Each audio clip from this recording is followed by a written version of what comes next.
To get us started off right, I'm going to bring up your governor for one of the last times, William Northam.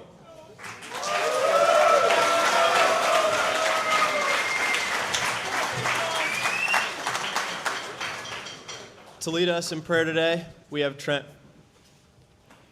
Thank you, Trent.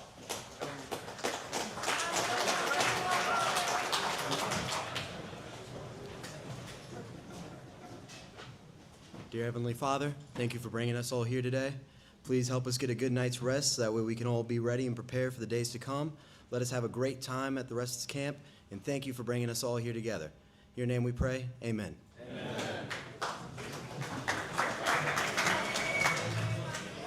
Now for the Pledge of Allegiance, we have Max.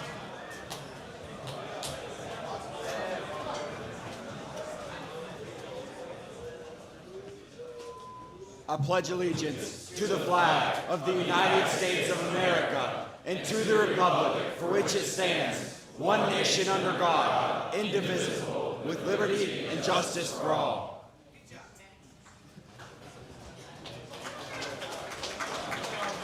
Please remain standing for our national anthem.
All right, guys, you ready to get the show on the road? Yeah! Let's do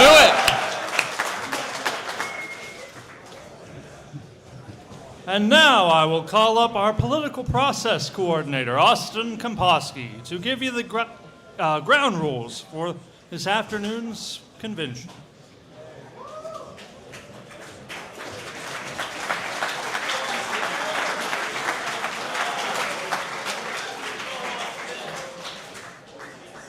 Okay, Boys State, for these conventions, these are your two parties, what your platforms stand for, what you guys want to accomplish in your time here. So it's very important that everyone pay attention. Tonight, either Federalists or Nationalists, your candidates will be winning, so it's important to know who you want to vote for. We got the general election right after this. So it's important to know what people stand for so then you can make educated decisions, something that we want to model here. We want good government. We're trying to learn it from everyone. You're not just voting you're nationalist because you're a nationalist or a federalist because you're a federalist. You're wanting to learn what these people, what your fellow citizens are standing for and how they're acting and how you think that they would run our state, your state here. So with that, we want to make sure everyone's respectful. The Federalists will be going first. So whenever you are speaking and they have their convention going on, Nationalists, keep respectful, listen, pay attention. Federalists, if you're sitting in the back, you're not coming up and presenting similar ideals for yourself, and then vice versa, whenever you guys flip, your candidates are coming up here to pour everything out that they've been practicing for this week, that they're standing for, and they're trying their best to get elected and have a great week. So everyone be respectful. And then if any candidates are coming up here and then they ask for something from the crowd, feel free to join in if they're wanting that, but try to keep that to a minimum too.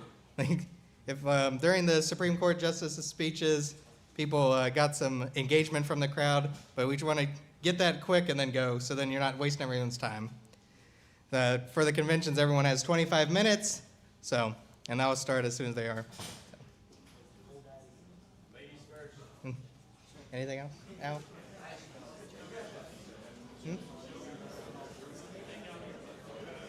Oh, okay. And everyone here, if you have earbuds in, we'll be taking those out. We know that some people are wearing headphones or earbuds and you got listening mode, but some people, whenever you're up here talking and then you see that stuff, or you might look around and then they're like, these people aren't paying attention to me. So even if you are, it's not noticeable like that. So if you're like that, please remove those. Okay. And with that, I will call up the Federalist Party chairman to begin his convention.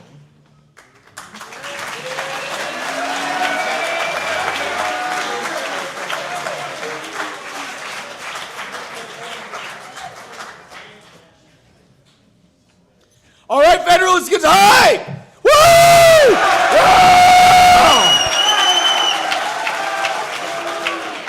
All right, guys, we're gonna start with the one of the best candidates I've ever seen of the Federalist Commissioner of Agriculture, Kelvin Greenhouse Greathouse!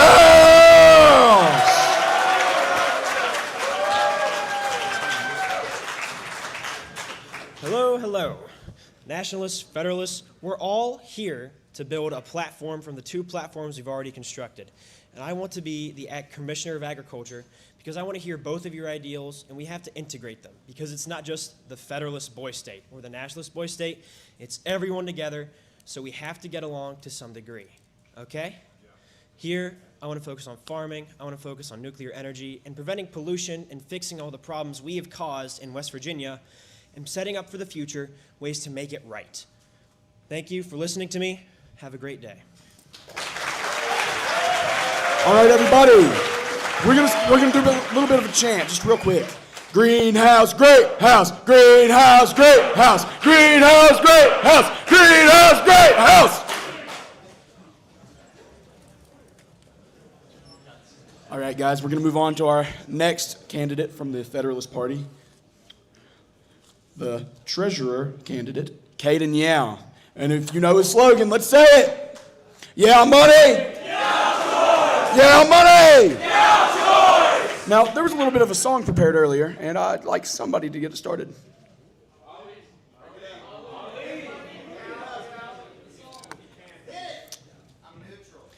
Yes, I forgot. Never mind, guys. We'll move on to his great speech he's got prepared. Whoa, that's crazy. All right. Thank you for giving me this opportunity. I apologize in advance. This is a little more formal than usual. All right. So this is a voice state. Good afternoon. Today is the day we transition from young boys to young adults. Becoming a man was never about being older or more intelligent. It was about having responsibility. Because when we become adults, we not only gain more autonomy, we also gain the right to vote. And with that power comes a question. What kind of leaders do we want? Well, sometimes they're not the smartest. Sometimes they're not the most popular. We're choosing a person who we trust to have responsibility. And that's why I'm running for treasurer. With my leadership and responsibility experience in school, including raising over $5,000 as treasurer of a club in my school, and as the captain of many other clubs, I feel like I am confident to have this position as treasurer. Now let's go back to some policies that I really like. So as treasurer, I want to give grants to some things that I really want that to be enacted. For example, I want to expand nuclear power through categorical grants. And although they create hot waste, it's generally more safe than coal, let's be honest. And we can balance this by also giving grants to nature preservation. So it doesn't have to be a one-sided thing. Second, for Boise State, as treasurer, I want to increase the amount of jobs and give benefits to unemployment. So for all of you guys who are nervous about losing your primary or who currently have no job, don't worry. I got your back. And third of all, I kind of want to increase transparency. So if I get elected as treasurer, I want to publish a daily spending summary by the government so we have no corruption going on.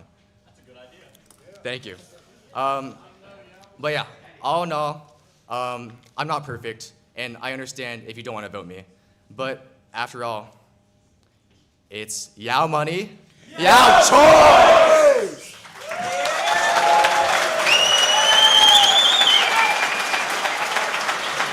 All right, guys, so we're running a little bit ahead of schedule, so I'm going to point over right there. Y'all ready?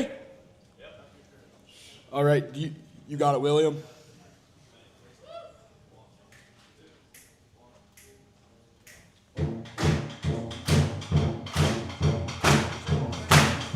Stand up!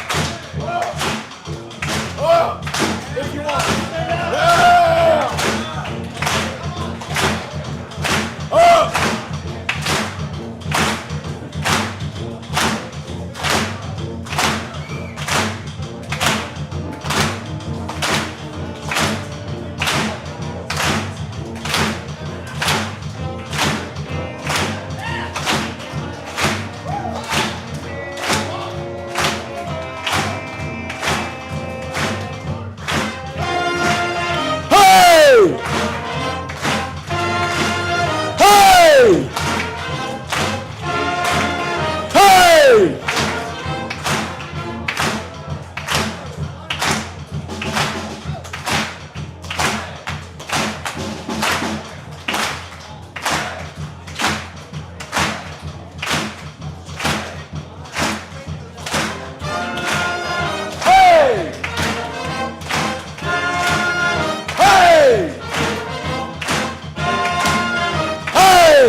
I'd like to thank all of the nationalists for standing up. I really appreciate that, showing support for the other party, not being rude. Federalists, doing wonderful. Band, thank you so much. That was wonderful. Love that song. You're fine, buddy. All right, next up, we have my incredible vice chairman, the Federalist Secretary of State candidate, Leroy Song! Leroy! He's so incredible, he doesn't have a chance. Pass it over to you, bud. Hey, I'm Leroy Song, and I'm running to be Secretary of State. First things first, I'm honestly really, how do I say this? I didn't expect to get this far, I'm gonna say that. And so it's wonderful that I get to be here talking to all of you. And to be clear, I'm not running to be Federalist Secretary of State. I'm not running to be Nationalist Secretary of State. I'm running to be everybody's Secretary of State, like everyone else here.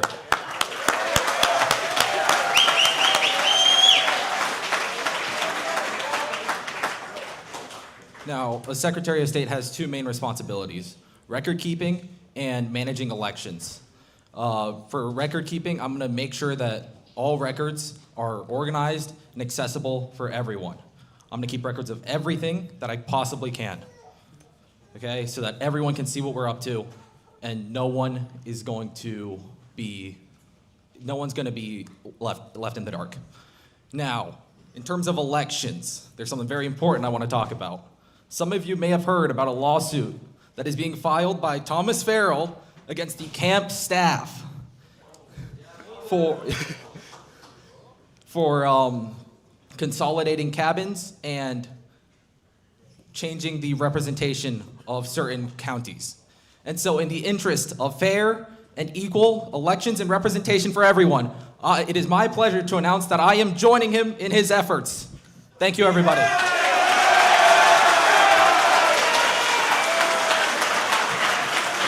All right, guys, so over the last couple days, we've all gotten pretty close. I'm going to keep it a buck with you. I misread my 5 as a 3.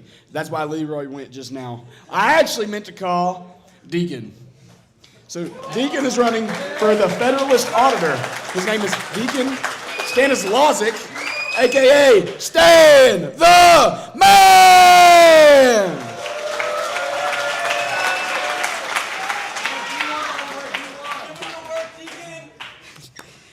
Good afternoon. My name is Deacon Stanislazic, and I represent Lewis Cabin.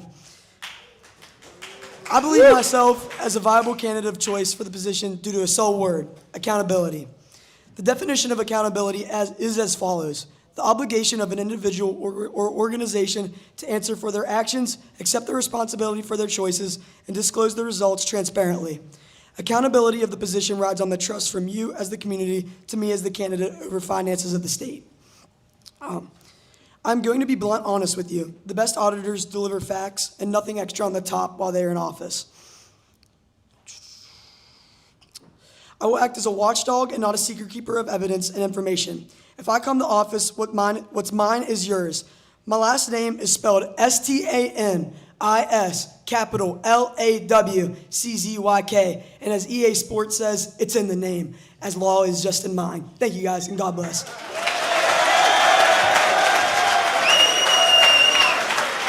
All right, give me a raise of hand who all plays like Madden and MLB The Show and all that stuff. Give me a raise of hands. Well, that's interesting. I don't. Next, not a big sports guy. I mean, you can tell. Love it. Forza Horizon 5, so fun. I like 5. I'm too poor for 6, but no. Okay, so we got about 15 minutes left, a little bit less. I got my stopwatch on me just to make sure. We're gonna go ahead and move right back to the band. Let's just say it comes after 6.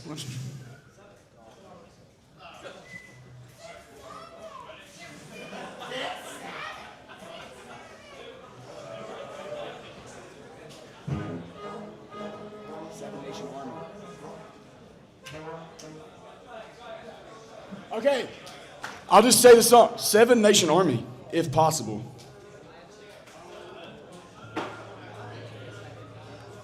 A couple of them were practicing it earlier.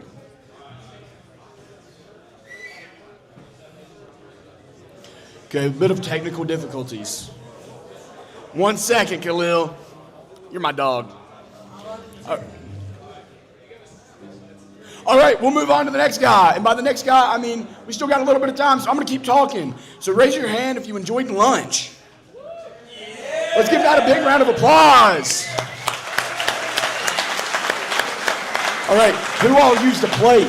Everybody used a plate this time? Just making sure after the Sloppy Joe incidents. No. Thank you, Lincoln. All righty, guys. So we are going to actually move on to the next candidate. Let's see. So we just went with Deacon Stanislazic, laws in the name. Okay, now we go on to the technically 5th person I'll be calling up, the Federalist Attorney General candidate, Thomas Farrell, not to be confused with his friend Will. Get it? It's like Will Ferrell. Hey everybody, my name's Thomas Farrell. I'm from Kanawha County, and as he just said, I'm running for Attorney General. I'm running for Attorney General because I believe that everyone here is entitled to justice. And that doesn't just mean my party, that means your all's party too. And that also, as Leroy brought up in his speech, it means the staff too. I am going to go against anyone who goes against the justice of this camp, as that is the responsibility of the Attorney General. That includes any person that's a citizen, any person in any party, any person in any government position, and even the staff if it becomes necessary. No matter what I have to do, I will do what I must to get justice for the citizens of Boise State, because that is what you all deserve. You deserve to win. And so, as such, I filed the lawsuit that he's talking about. I guess the main thing to get out of this is if I am elected the Attorney General, I will spend every moment that I am in office making sure that justice is upheld, and I will find a path to victory no matter what it is. If there is something that the people care about that I'm not able to do on the first try, I'll find a new way and try it again, because that is what you all deserve. You deserve someone who will keep trying, won't stop trying, and will get the victory that you want. Thank you, guys. So according to my watch, I got about 11 minutes left. Am I close? Cool. Thank you, Tyler. We appreciate you and everything you do for us. Okay, are you guys good? Let's get it going. That sounds fine with me. Music is music. We love it all.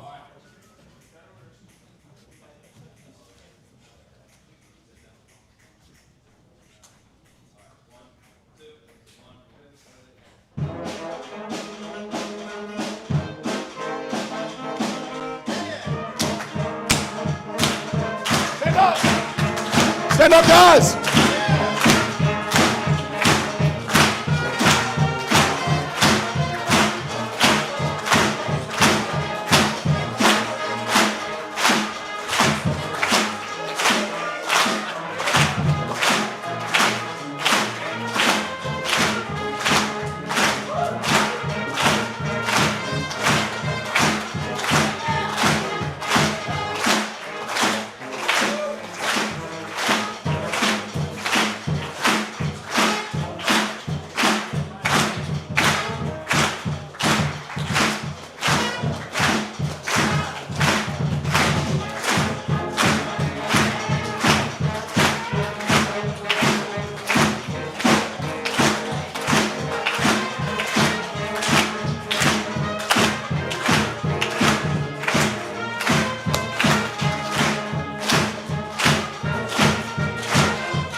Wonderful! Give him a round of applause!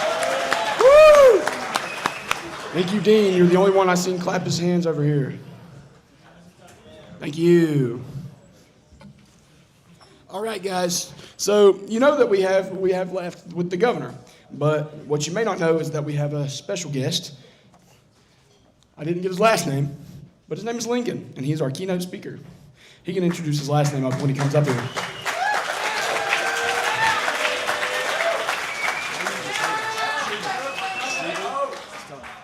Just like to say, I'm honored to sit along those guys. They're like the best candidates I've ever met. Big round of applause. Those are great guys right there. Let me hear it.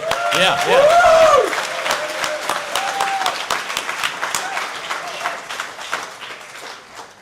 I'm going to get out into business on this little speech I got here. Hello, my name is Lincoln Shriver, and I'm from Randolph Cottage. I'm representing the Federalist Party for today's keynote speech. The Federalist Party represents everything West Virginia needs to be.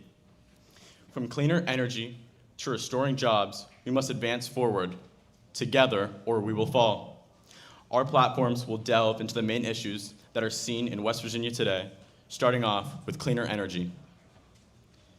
Nuclear power, it is our future, because the world's economies are moving towards different sources of energy. Through nuclear, we can become a bastion of energy, prosperity, and wealth. Unfortunately, fossil fuel workers have been put out of jobs for decades. Through us, they will have government-funded opportunities for re-education and training via trade schools or other certification routes. There are oil and gas and coal companies that are paid to come in and tear apart our state with hardly any recovery of the lands and rivers that are strip mined. This can be rectified through the Federalists. We will make these companies restore the land or pay hefty fines. Our state services need the full range of government programs to become prosperous. How can we expect emergency services to save lives if they are underfunded and unable to obtain funding? This is why we aim to decrease the required supermajority to a simple majority for levies regarding emergency services. This is not a permanent solution, but a step in the right direction. Has anyone here been talking about something and then you begin to receive advertisements for it? This is the use of large-scale corporate AI, collecting and assessing your personal information to target you and to sell to other companies. It is disgusting how invasive the use of AI like this is. It traces catalogs and sells everything about you for you to be more susceptible. Do you want to be abused? by the corporations? I don't think so. Vote Federalist for your state and for you.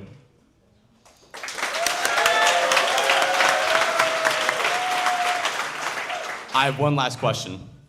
If you want action, who do you vote for? Jackson! Thank you very much. I love you guys.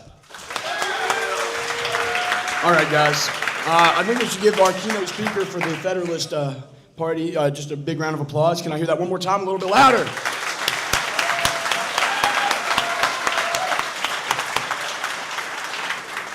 All right, guys. So I got about 5 minutes, and there's one really important guy that hasn't spoken yet.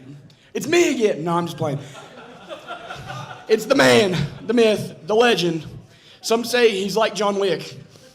The action, Jackson. Come on up here, buddy!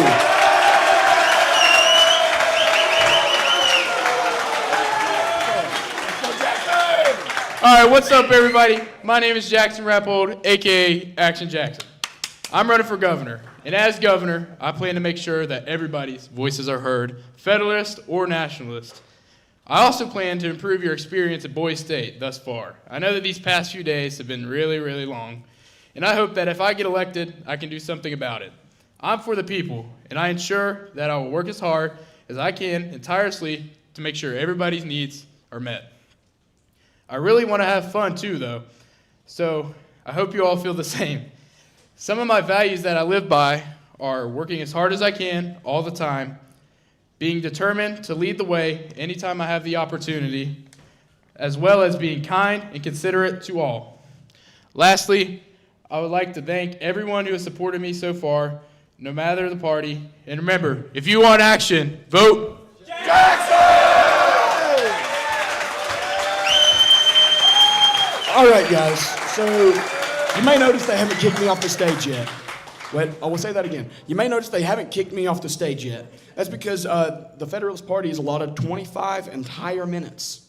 And I'd rather not give that all the way up, because I still, from my count, I got about 4.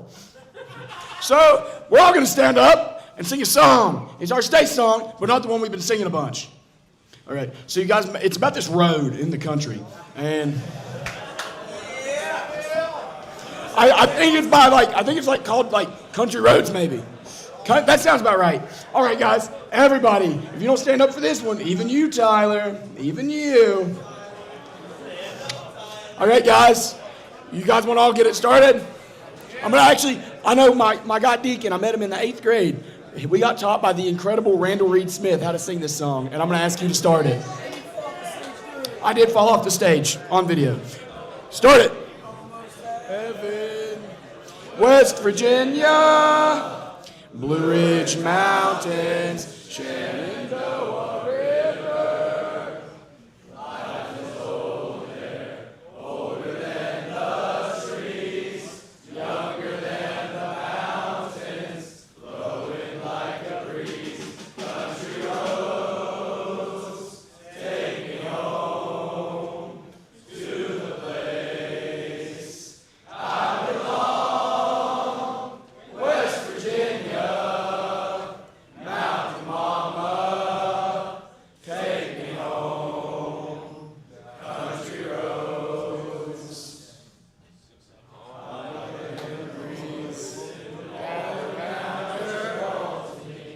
radio reminds me of my home far away. On the road, I get a feeling that I should have been home yesterday. When? Yesterday.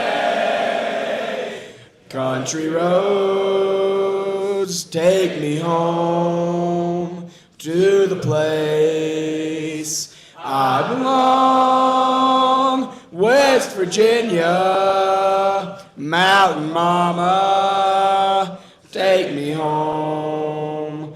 Country roads, take me home. Now, country roads. All right, guys.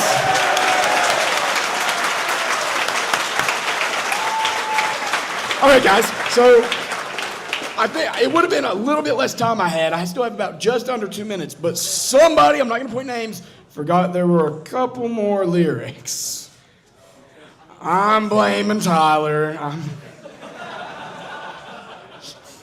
But no, all right. So, all right, guys, let's sing Men of Tomorrow. Now, if you flip to the back of your book, you will actually find it. The answer is no, I do not, Mark. All right, guys, minute and a half.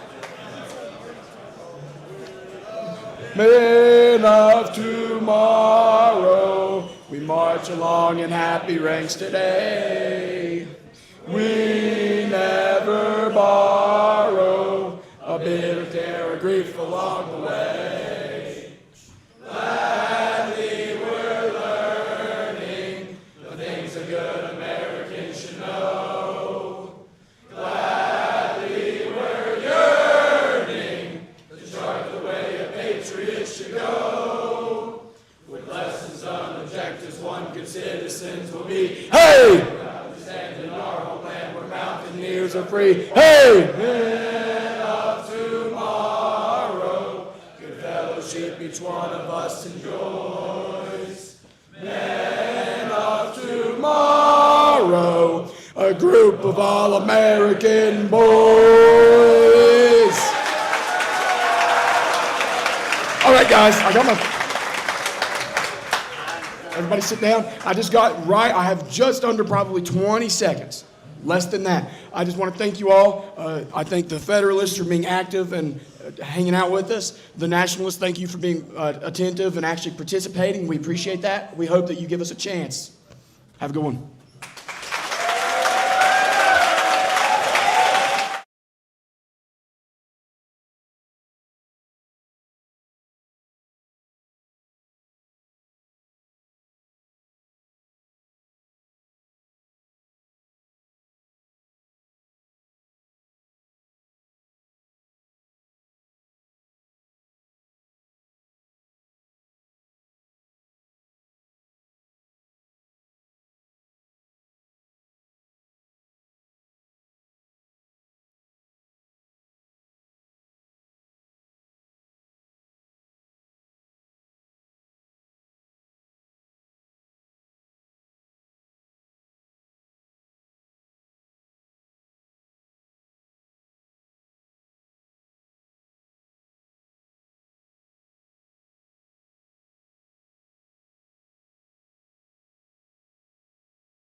Good afternoon, Boys State! I want to do something a little bit differently here. Who wants to maximize Boys State? We do! Then let's bring it up for Max!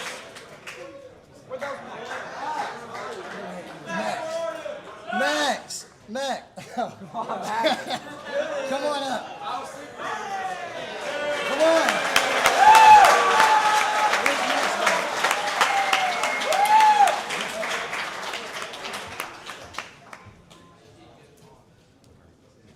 All right, boys, I have some speaker notes here, and my handwriting's not the best, so sometimes it's hard to read my own. So if I mess something up, please bear with me. So good evening, everyone. My name is Max Fratto, and I'll be representing the Nationalist Party tonight. Today, we are proud to present the Nationalist Party, a group of strong candidates and fine young men of tomorrow who are ready to lead with confidence, integrity, and purpose. At this time, I'd like to invite Shane forward to explain the Nationalist Party platform.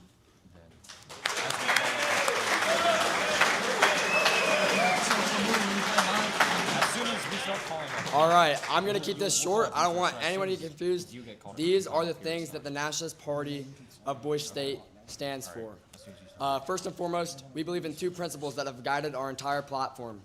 We believe that we should put West Virginians first in our state government and not prioritize anything else over our own West Virginians. We also believe that the government should be involved in long-term planning beyond their administration. We should have a plan for the future, and we should work towards it and not prioritize short-term gains. We believe that the four main things that our administration should focus on is the growth of industry with bringing in new investment into our communities that will help West Virginians get affordable housing and bring in jobs and opportunities for them so that they may live long, happy lives. We believe that these long, happy lives should have a high quality of life. Quality of life is very important to the Nationalist Party. We heavily support recreational facilities, which I'm sure many of you can get behind, as a number of our counties do not have adequate facilities for those of us who want to play sports and who want to be active in our lives. We also believe that affordable housing is a very important part of the government and is a duty that the government needs to work towards to make housing affordable for everyone. We believe in providing opportunities for West Virginians. This is through proper education. This is through bringing businesses into our communities that will be able to employ these highly educated West Virginians. And this is through a strong economy, which will give us the ability to give back to our people who have elected us and who have done so much for our state and so much for each other. And lastly, this is a topic very near and dear to my heart. We believe in education reform. You know, we are all in the decade of decision in our lives as we're about to leave high school and enter college, and eventually our kids will be in the same place. We believe that every West Virginian should have the opportunity to receive a good education, and we believe that currently our education is not putting money where it deserves, and we need to put money where it matters. Thank you.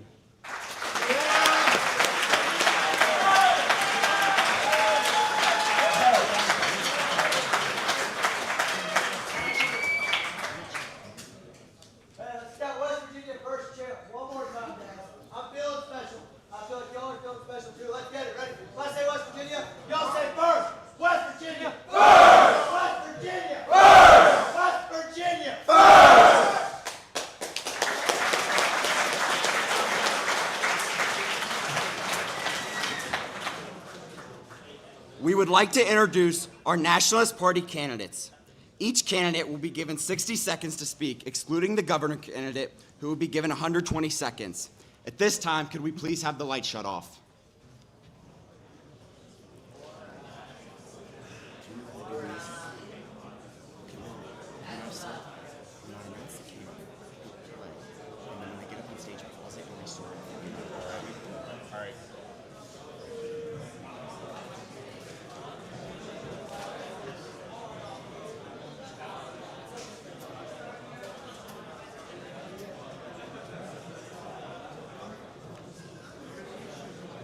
For our first candidate, we have Commissioner of Agriculture, Khalil Clements, the Chocolate Thunder.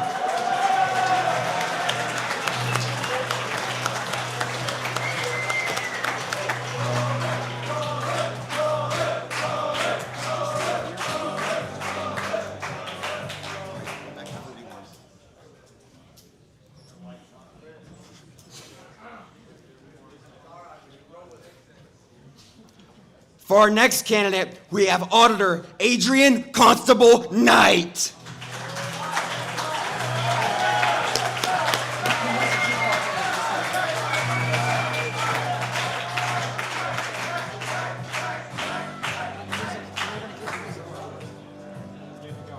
For our third Nationalist Party candidate, we have Treasurer Matthew Hayes.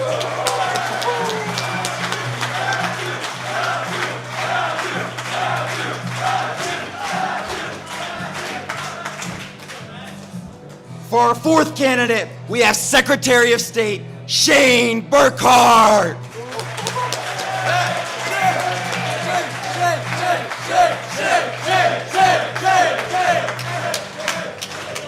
For our fifth candidate, we have Attorney General West Virginia's Good Shepherd, Shane Shepherd.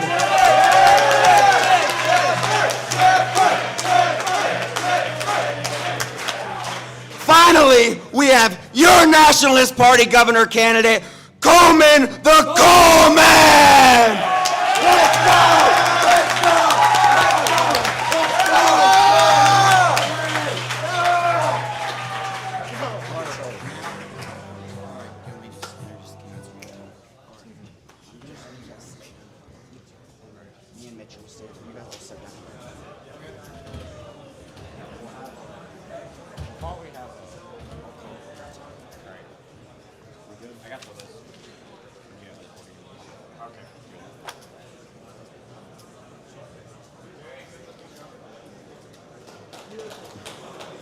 For our first candidate speech, could we please have Commissioner of Ag, Khalil Clements, the Chocolate Thunder.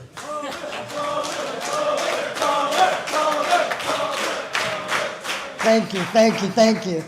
First off, my name is Khalil Clements. I'm from Huntington High School in Cabell County, and my family, we originated actually from Logan, West Virginia. And the reason I'm running for Commissioner of Agriculture, because I know what it's like to come from nothing, but then yet to build up to something. And, you know, my family, we were one of the people that moved from Logan, West Virginia due to us having to sell our family farm. And we moved up to Huntington for better opportunities. But why should you have to move somewhere else? Instead, what we should be doing is trying to implement better opportunities into your local counties. And one thing that I would love to do is I would love to find funding, get funding from, you know, agriculture banks, partner with different colleges that specialize in agriculture and find funding within those places and see if we can get some type of funding to create new leadership programs to show people how do you run a farm, different things, what it takes to run a farm. You have a lot of people who go and run a farm but don't exactly know what it takes and then runs the farm into the ground. But let's help them. Let's build them up and show them what it takes. And so vote me for Commissioner of Agriculture.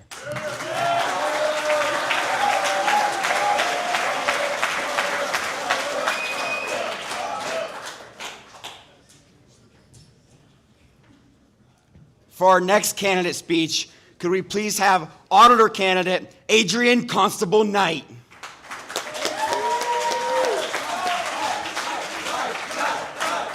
How's everybody doing this evening? Good? Good. All right, I have to keep this short for legal reasons, but as you can tell, I'm really bad at public speech, but what I am good at is being open and transparent. That is what I plan on being as auditor. Any day you want to come in and see what I can legally show you, go right on in. I love being open, I love being transparent, I love answering questions. Public speaking isn't one of those, but that's all I have. And the law may be in the other auditor candidate's name, but it's also in mine, Constable. Thank you very much. Have a good evening, ladies and gentlemen.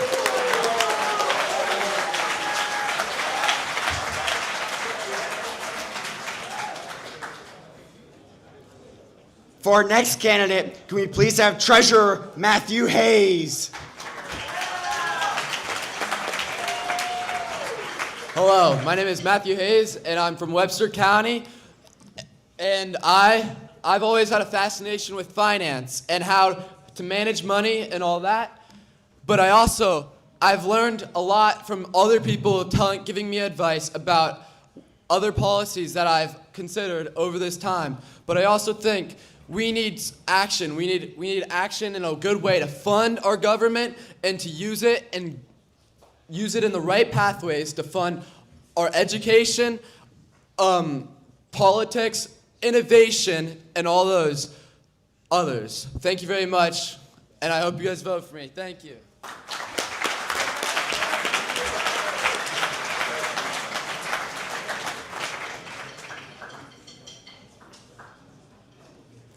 Next up, could we please have our Secretary of State candidate, Shane Burkhart.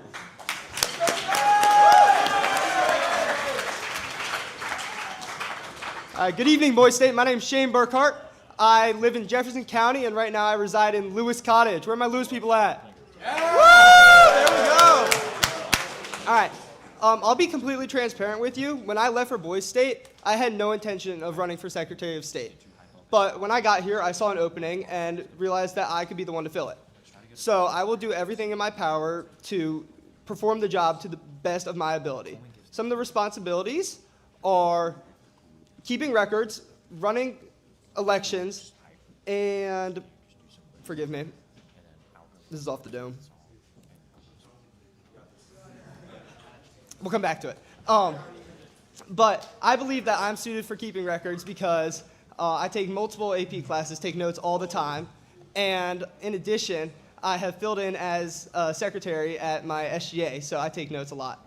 I would leave the records open to everybody to look at least as much as legally available, and do everything I can to be transparent to both parties, Nationalist and Federalist. In terms of elections, I believe that I'm suited for that because I am a member of the Rules Committee. So I had practiced setting up laws for elections and making sure they were followed properly. That's pretty much all I have for you guys. I couldn't quite remember the third part, so that's my bad. Hey, keeping it real. Let's go. But, yeah, thank you.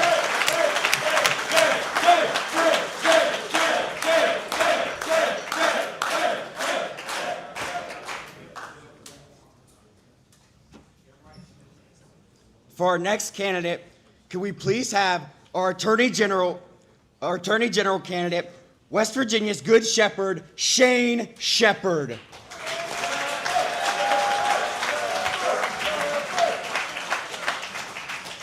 Howdy, y'all. How y'all doing? I'm Shane Shepherd. I'm from Hampshire High School. Represent. I'm staying in Marion County, or Marion Cottage. I'm the Attorney General candidate for my party, of course. I am also committed to that legislation, that class action lawsuit. And I'm here just to talk to you a little bit about what I'm going to do if you would elect me as Attorney General. So you know what our platform is, you know, industry, quality of life, opportunity, education reform.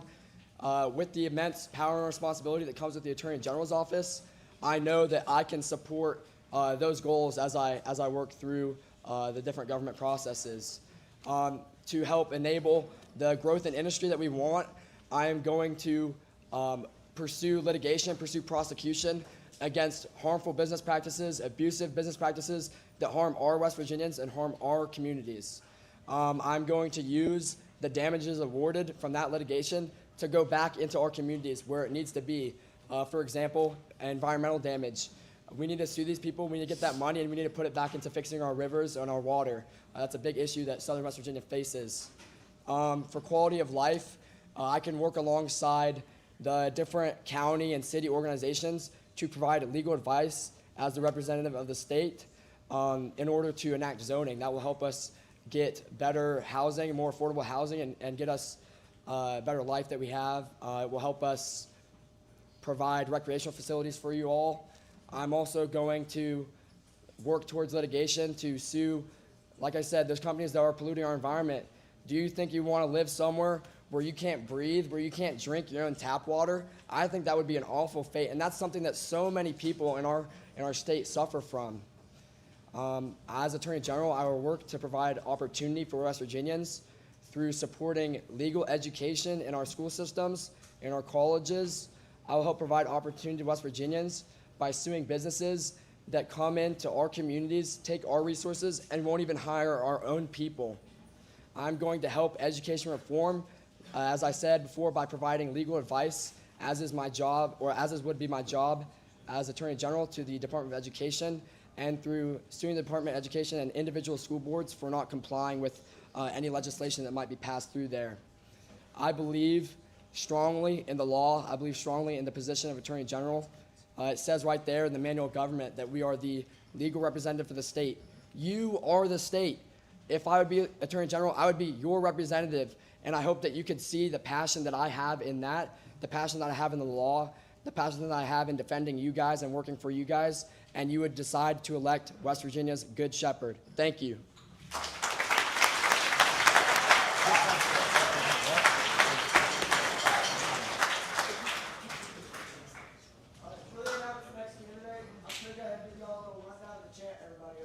When I say Colt, y'all go say man, okay? This side of the room. If you want to join, join. If not, just be good candidates about it. Just sit there. Stuart, let me announce him first. Finally, can we have your Nationalist Party governor candidate, Coleman the Coal Man?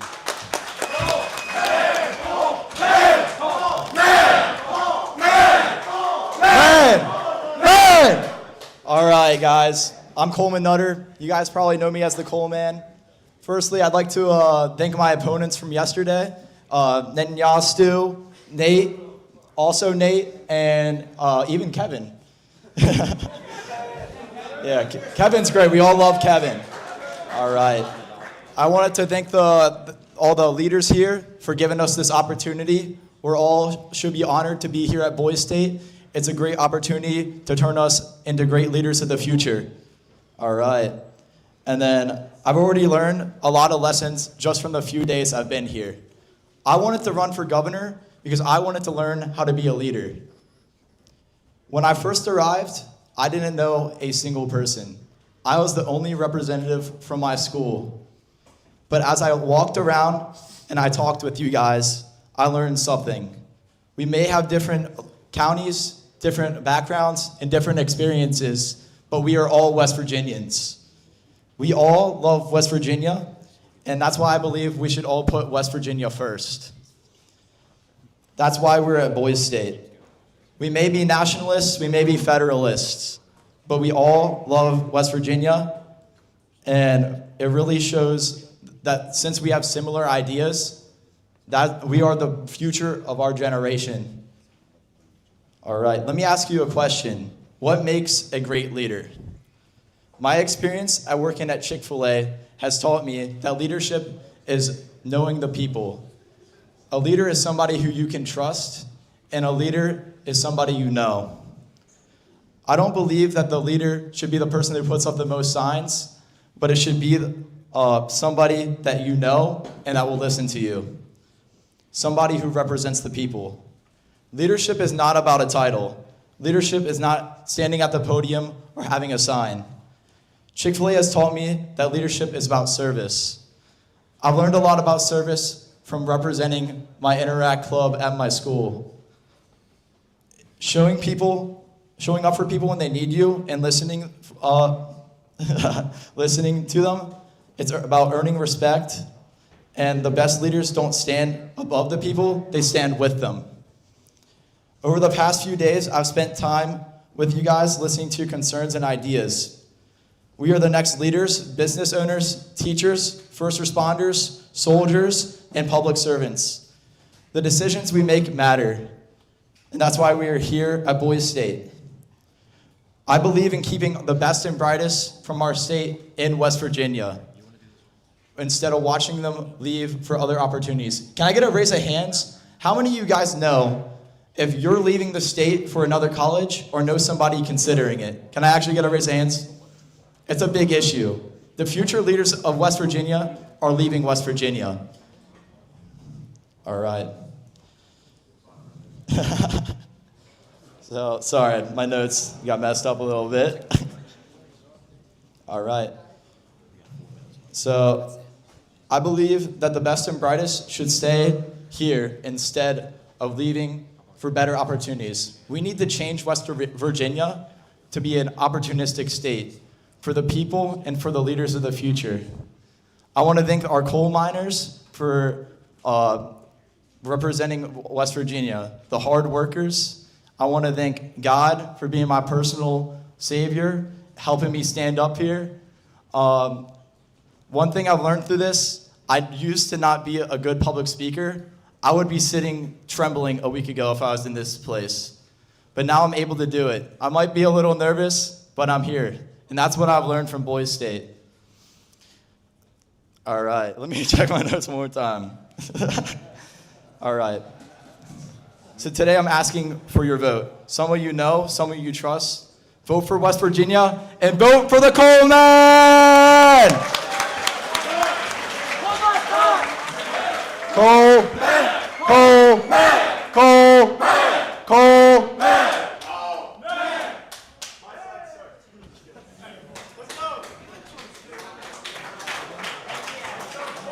All right, guys. We just had all these candidates brave enough to come up here and give these great speeches. Can we just get some hype, just as much as we can, just for the candidates, no matter what party you are?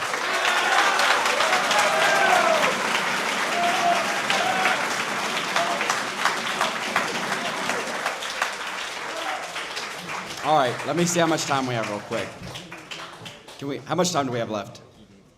3 minutes, 15 seconds. All right, do y'all want to sing or no? All right. You want to sing? No, sit back down. All right. We're going to bring Mitchell up for some closing remarks. Quick, really quick. Cahill wants to end with a prayer real quick. Bow your heads, please. I just want to end with a prayer.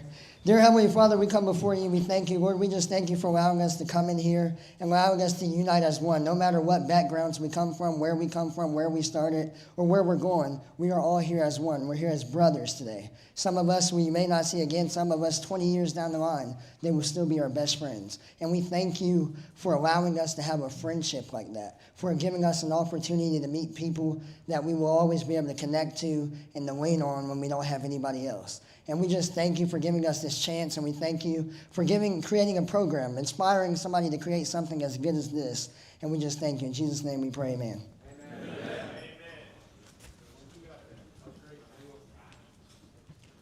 One last time. Good afternoon, Boys State! Good afternoon! Just want to give a quick last thank you to every single person of you out there. Thank you to the band. Thank you to the staff. Thank you to the Federalists, thank you to the Nationalists, and thank you to these candidates for being willing to come up here. Can we give a round of applause for them, please?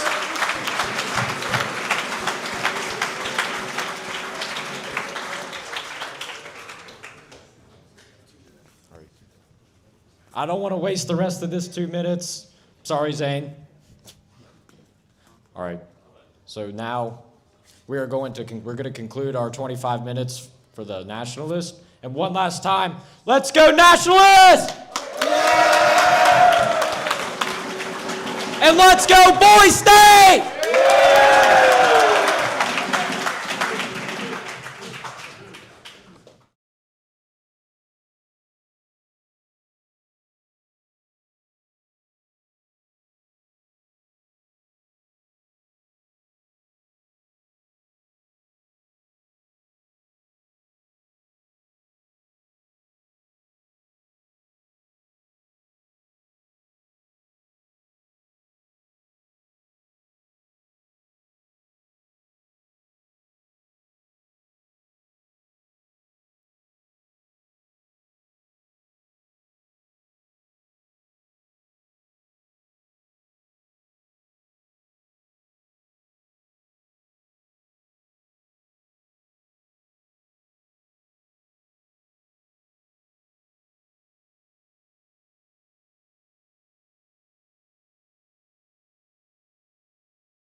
last.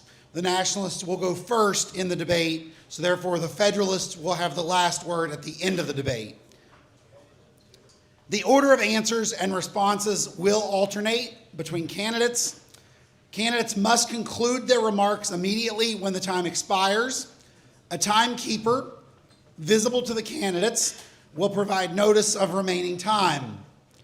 Candidates who continue speaking after time has expired will be interrupted by me as the moderator. The responses. Candidates are expected to address the question presented, speak respectfully toward their opponent, focus on policy qualifications and the responsibilities of the office being sought, and avoid attacks or defamatory language. Candidates may reference previous remarks made during the answer prior to them, but may not interrupt another candidate while they are speaking. The rebuttal, which will be 2 minutes, is intended to clarify statements made during the initial response, respond directly to arguments presented by the opposing candidate, and then address inaccuracies or provide additional policy details. My authority as the moderator is only to interrupt candidates whose remarks have exceeded the allotted time, to redirect candidates who have repeatedly failed to answer the question, or to enforce all rules necessary to maintain fairness, order, and decorum. Your rules as the audience. Please take note. Pay attention. If your neighbor is starting to nod off, give them a nudge on the knee. Make sure everyone stays awake. Audience members are expected to remain seated during the candidate responses. Please silence and stow all electronic devices. Important note, please refrain from shouting, cheering, booing, or applauding during responses or otherwise interrupting a speaker. No display of signs or other materials that could obstruct someone else's view. Show respect to all candidates. And applause is permitted only at the beginning and conclusion of each section for the candidates. Individuals who disrupt the proceedings will be handled appropriately. Reminder, this forum is intended to be a learning experience first and foremost. Many of the candidates who will be before you today participated in their first ever debate experience this morning during debate prep. This activity is to promote informed civic engagement through discussion of public policy and the responsibilities of each public office. All participants and attendees are expected to conduct themselves in a manner that reflects the seriousness and importance of the democratic process. We will now start with a round of applause for all candidates who filed to run for office.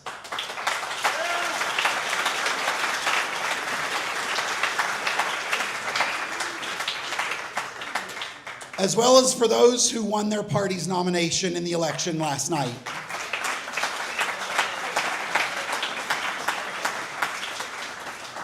And most certainly, we acknowledge the courage and commitment for each candidate for them to be on the stage today for their achievements and their contribution to the public discourse here at Mountaineer Boys State. This is not a winner or a loser situation. All those participating today are winners and will leave this experience with new skills and experience to carry forward with them in life. First up today, we call our two candidates for Commissioner of Agriculture.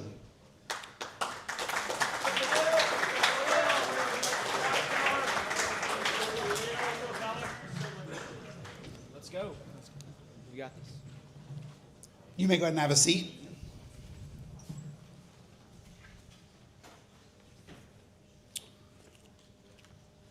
So we are starting. Okay. Had to map it out in my brain here. So our first question for our Federalist candidate. The Federalist Party platform calls for stronger enforcement of surface mine reclamation to encourage productive agricultural use of reclaimed land.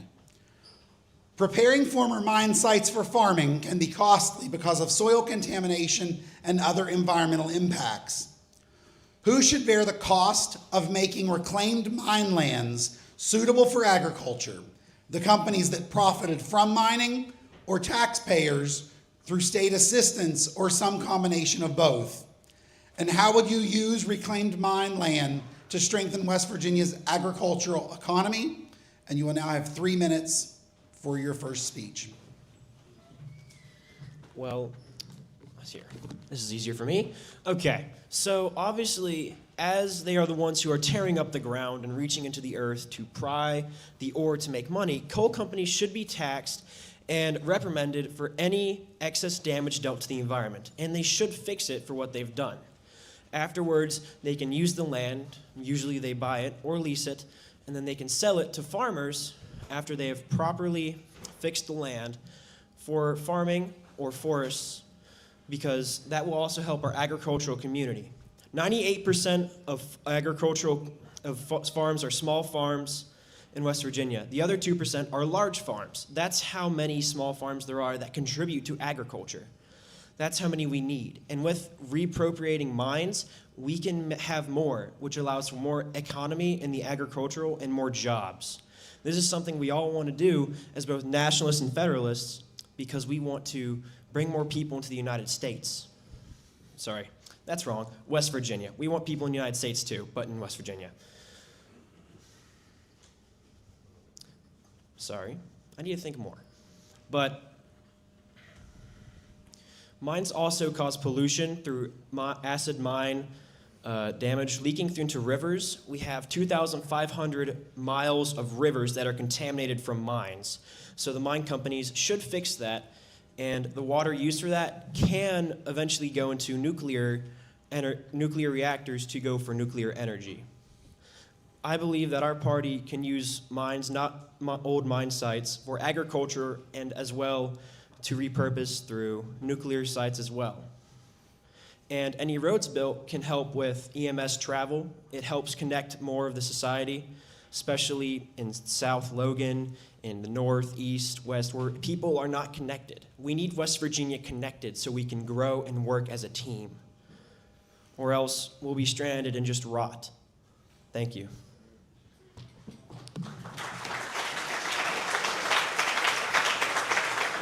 And now a 4-minute response.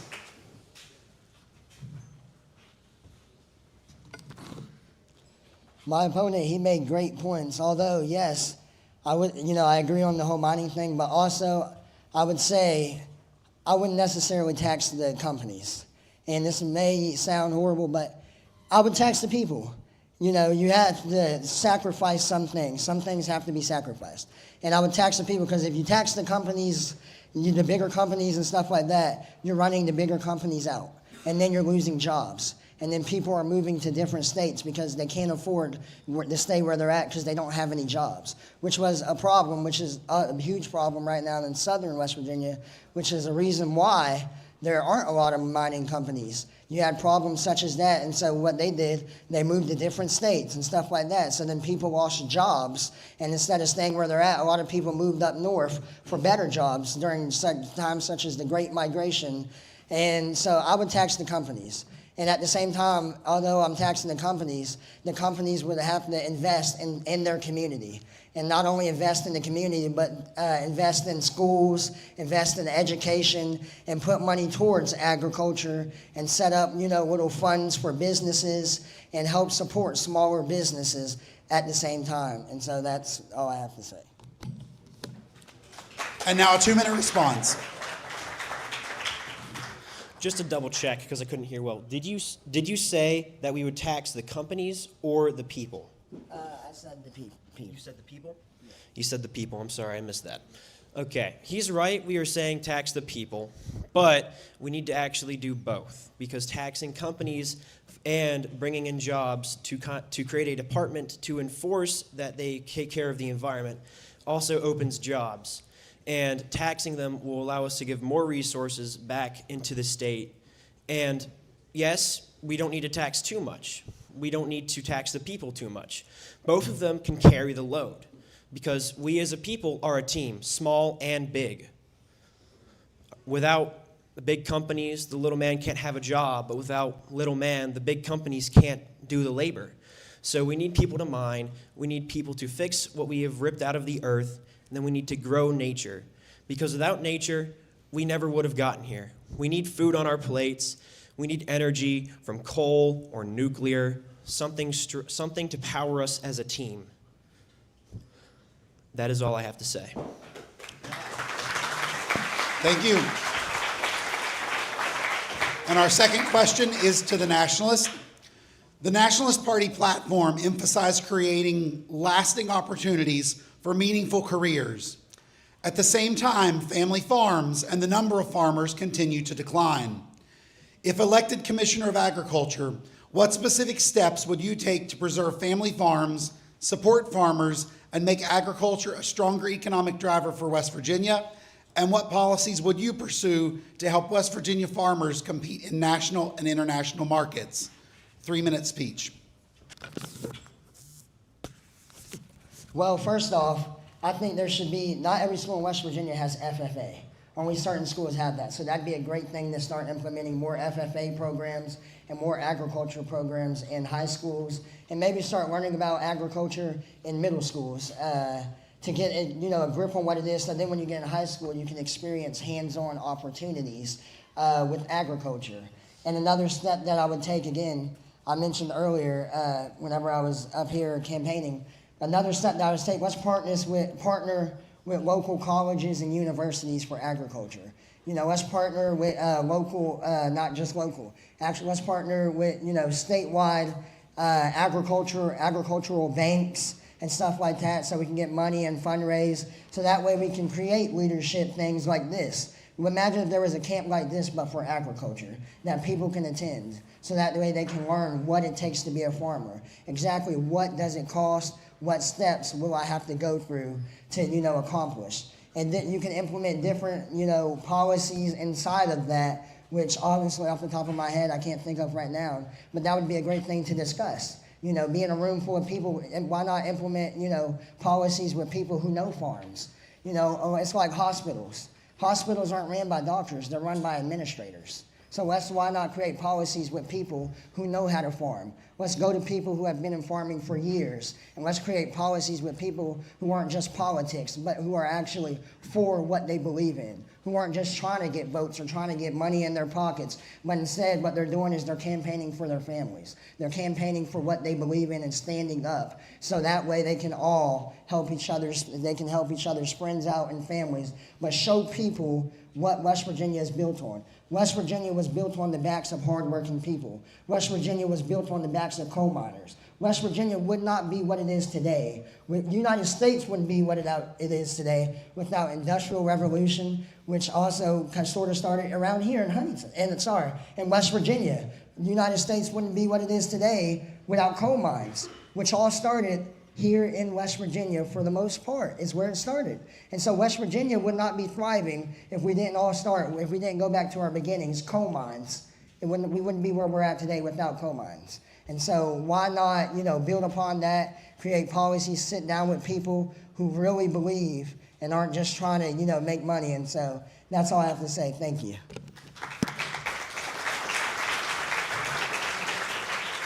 And a 4-minute speech. I'd like to agree with him. However, we must notice something sad in this room is, although we love our coal heritage, however powerful, how much power it has given us, it is dying. That is a part of just economics. Industries slowly die. Once your product hits its peak in price, it will slowly go down, and it has been slowly declining. That's why we, as Boise State, need to think of something for the future to shift away from coal as our only resource for energy. Coal is 98% of the energy we produce in West Virginia, and it only works 40 to 50% of the time in capacity. However, if we switch to nuclear energy, it works 80 to 90% at full capacity, at 80 to 90% of the time.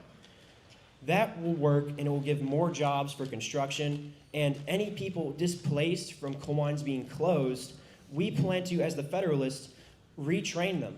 I would love to retrain them for farmers. West Virginia needs agriculture. West Virginia needs energy. We can do this with nuclear. We can do this by retraining old coal miners into farming. because we need to start preparing for the future. We can honor the past, but we have to acknowledge in the present that the past is slowly becoming weaker. Coal mining, as much as we love it, is not what it used to be. We need to look to the future for nuclear energy, better agricultural techniques like GMO.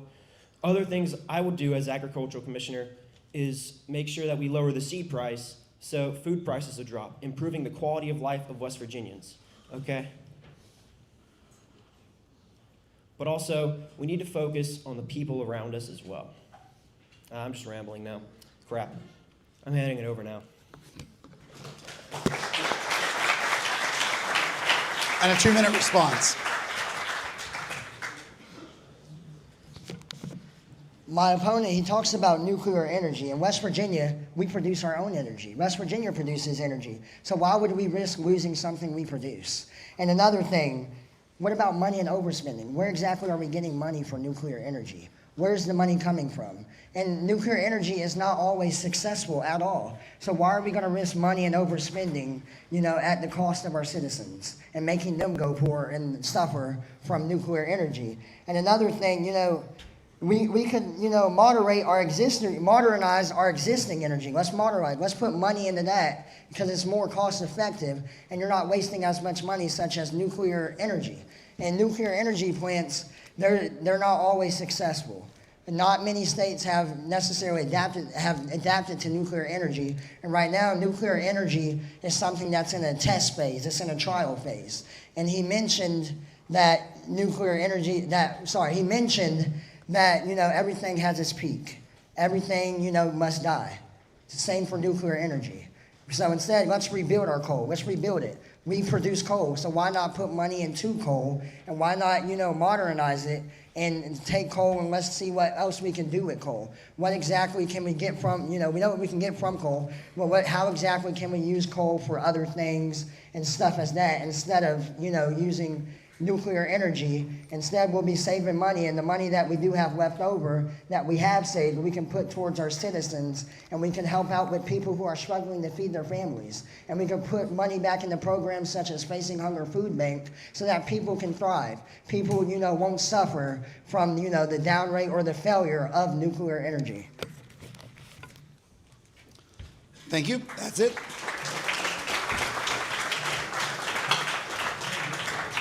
And next up are our candidates for treasurer.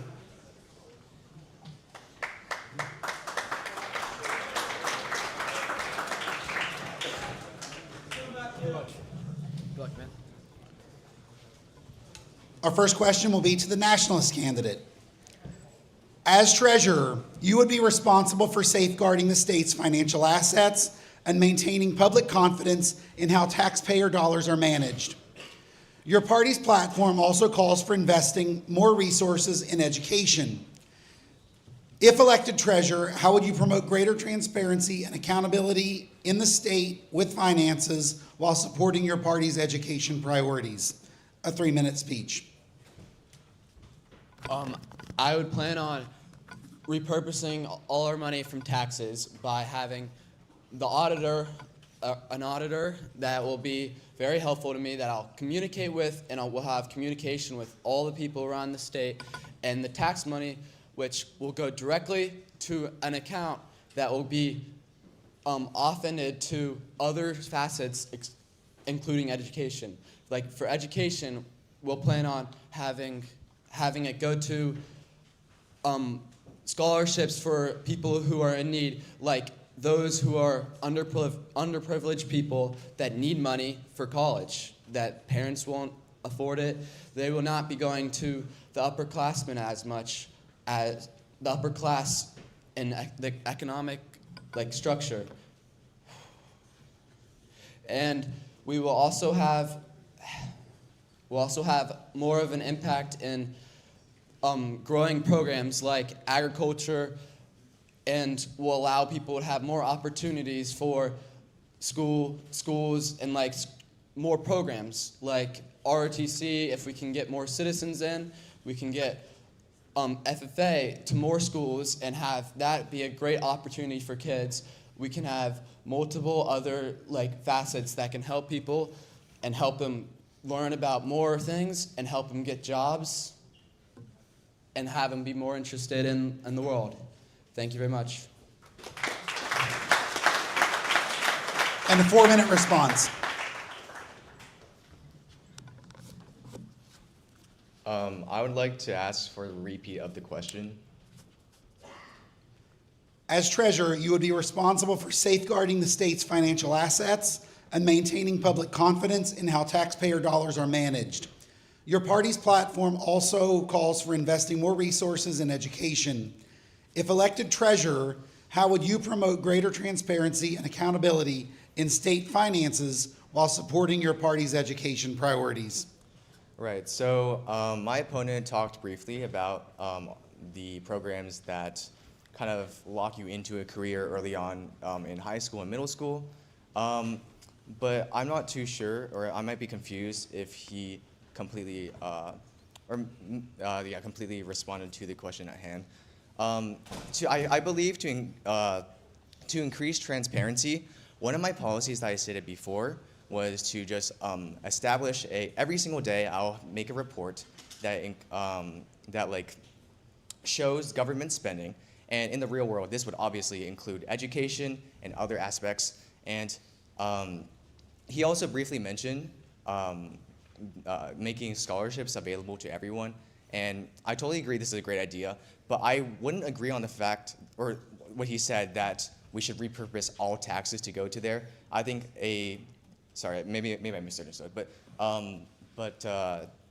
yeah, I would maybe focus more on other growing issues like hunger, coal depleting like nationwide, other issues that might be that although yes, education is very important, I think money should be spent on all aspects, including education and energy.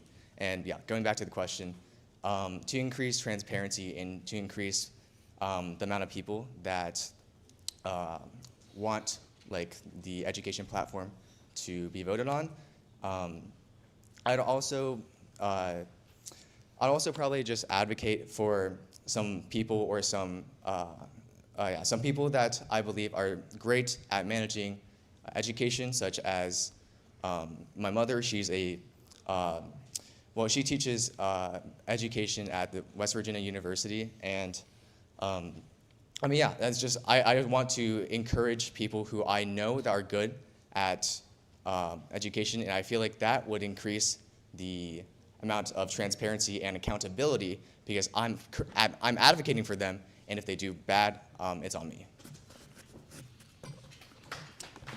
And a 2-minute response.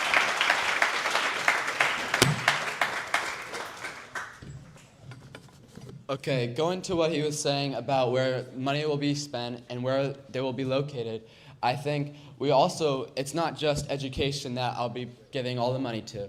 We'll be purposing it to tourism, or agriculture, all these other facets that all y'all smart people know, like police forces, firefighting, the DNR, even like marketing companies that are assisting the state will also have, and then money will also be going through every single person. But going back to the prompt, I'll also be doing reports about everything. I'll be communicating with every single one of you guys. If you guys have a request about any other topic, and if you have an issue with anything I'm doing, you'll be able to come to my office and talk to me. Thank you very much.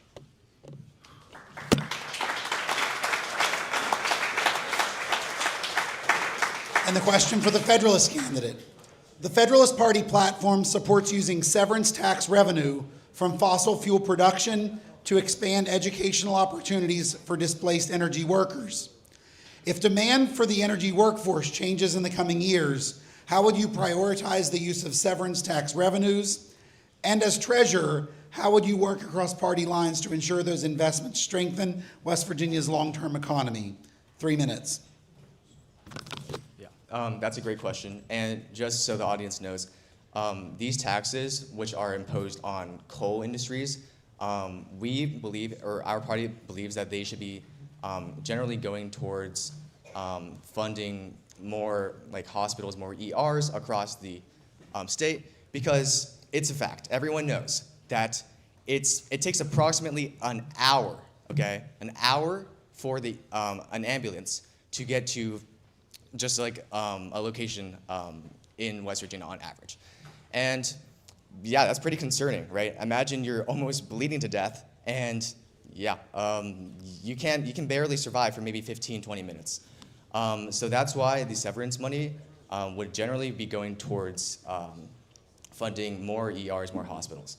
And if the power like changes, or sorry, if we shift from like coal to like nuclear power, for example, severance tax would still go to hospitals mainly. It could also go to agriculture and other things, but our party generally just agreed that severance taxes specifically from coal should go to ERs and hospitals. And sorry, repeat the last part of the question. How would you prioritize the use of severance tax revenues, and as treasurer, how would you work across party lines to ensure those investments strengthen West Virginia's long-term economy? Yeah, so I feel like regardless of like what party you're in, we all agree life is very important. We don't want people dying just from accidents, all sorts of that stuff. And so I would just, in the real world, I would just campaign strongly and for the use of severance taxes to build maybe infrastructures, roads, like bridges and hospitals, all those things that not only just literally makes us, have a higher population because no one's dying, right? It also increases our strength and unity because we may be no longer the worst state in the country. We may, or yeah, that's pretty much what I want to say. Thank you. Okay. And a 4-minute response. Can you restate the question, sir? The Federalist Party platform supports using severance tax revenue from fossil fuel production to expand educational opportunities for displaced energy workers. Okay, I agree with what he said about how we should have severance taxes. It shouldn't just go to hospitals, though. It should be structured around the whole like state. We need to have a good system to make it uniform through the hospitals, energy, production of goods, tourism, and all that. But we should not fully have it go to power plants and your nuclear energy that has really high risk and it's really expensive, because nuclear energy is one of the most expensive things in the current moment in the world. And making a nuclear power plant and researching it can cost billions of dollars that our state don't currently have. We don't have any money, and we still need to purpose that to all the people who are underprivileged, because those people need to have more help and give them more opportunities. We can give them opportunities through tourism. We can give people help with health. We can also just help people be safer in our world, in our state. We can have law enforcement help with like policing and trying to stop the drug addictions in like Charleston and Huntington areas. We need to help all the people in the state. But can you repeat the question, sir? The second part of the question is, if demand for energy workforce changes in the coming years, how would you prioritize the use of severance tax revenues? And as treasurer, how would you work across party lines to ensure those investments strengthen West Virginia's long-term economy? So I'll work across party lines by having all the people, like Federalist and Nationalist, to help me learn what to do and learn through you guys how to repurpose all this severance tax to go to people, go to all industries that we need to help grow our state and make us better. Thank you very much.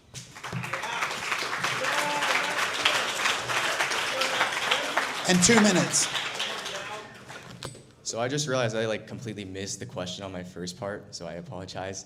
Yeah, I said that most of the money, severance money, was going to nuclear, and yeah, we also in the party believe that it should go towards funding education for displaced miners and coworkers. For that, I mean, there's not really much I can say because I kind of screwed up the first time, but all I want to say here is that I think we can both fund the nuclear energy and just funding education for displaced miner workers because ultimately we as a state kind of have decided the quote-unquote fate for a lot of these co-workers because they it's like some people they may have just no choice but to work in the mines, and I feel like that should be up to the government to decide how they could counteract that measure and how to kind of repair that relationship with coworkers. And yeah, I'm also working along party lines, working not in party lines. I think is a great idea, but to make it more specific, again, I would advocate for certain policies, and I would ensure that no matter if you're a Federalist or nationalist, like he said, these policies we have that we care about, like for example, giving coal miners, previous coal miners, more opportunities for education, for betterment of life, and all things that we care about as human beings, I would use those ideals to unite us together rather than divide us. Thank you. Thank you, gentlemen. Next up are candidates for Attorney General.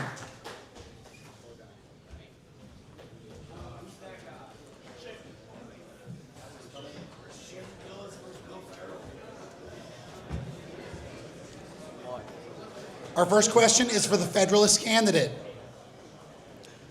Artificial intelligence and data centers present both economic opportunities and concerns, including privacy, environmental impacts, energy use, and land development. The Federalist Party platform supports regulating large-scale AI systems that collect and use personal data. As Attorney General, how would you balance the economic benefits of AI and data center development with protecting personal privacy, natural resources, and West Virginia's quality of life? 3 minutes. So I believe, first and foremost, that we need to prioritize both of these things. I think that the privacy of the people and the economic benefits that AI bring can coexist, and they don't need to be independent of each other.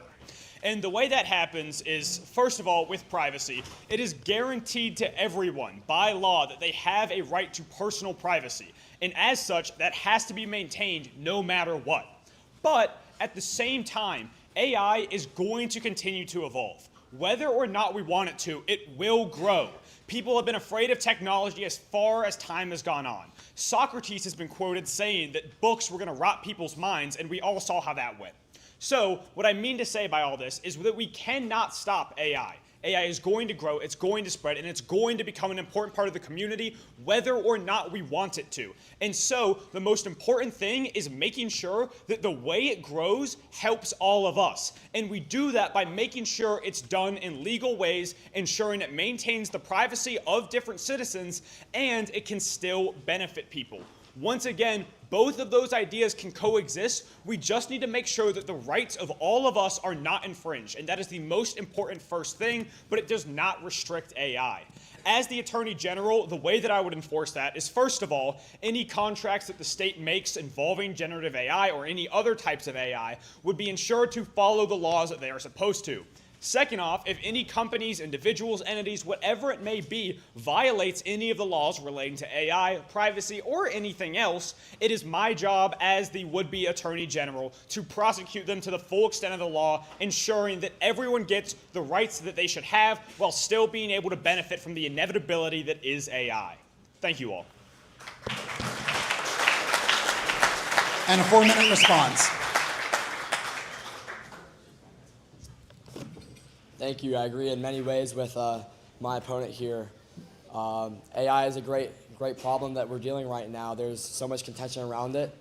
And like he said, we have to balance the economic benefits with the invasions on our privacy. As I look around the world today, I'm deeply concerned by the growth of AI. Like was said in the Federalist Convention, generative AI and large language models and all these other corporate AIs have been used to take our data and use our data to sell things to us. They have sold our data even to other nations. These things are morally reprehensible, and it is our duty as citizens, as civil servants, for those who are elected, to fight this. I believe that we need to take all existing legislation and apply it as strictly as we can to AI. I believe that, yes, it is a good thing that we bring in jobs and bring in money, but in the long term, AI data centers do not serve the best interests of West Virginia. AI data centers will rob us of our jobs in the future. I believe that it is not legally possible right now to completely block them, but we can support legislation that restricts them and use litigation to punish them as soon as they make any mistake, and ask for large damages to set an example that we will not tolerate invasions of privacy. We will not tolerate the destruction of our jobs. We will not tolerate the destruction of our opportunities. I would like to say that the most important thing that an attorney general can do is use the full breadth of the law to meet the demands of the people, the general will of the people. And I know that as attorney general, I will do that as I strive to help the regulatory process of AI. Thank you. And a 2-minute response. Well, this is a little hard because it seems like me and my opponent agree on many of our stances. I think, at least to me, the most important first thing, as I said before, is that as the Attorney General, I am sworn to uphold the law first and foremost. And so that takes the form of bringing down and cracking down on any company that threatens to violate the privacy laws already in place for AI. Second of all of you guys, as the Attorney General, as an elected position, it is my responsibility to serve you all, assuming I'm elected. And so, since there are fears about what AI is going to do, the next thing I would do is expand those privacy laws to make it even more restrictive on companies collecting personal privacy data, using these AIs, and using them against people. Then, outside of that, once all fears about the use of AI, all fears about the privacy relating to AI have been addressed, then it'll be my next responsibility to ensure that AI is able to help people as much as it possibly can in whatever way that is, while still maintaining all the laws. Thank you all for your time.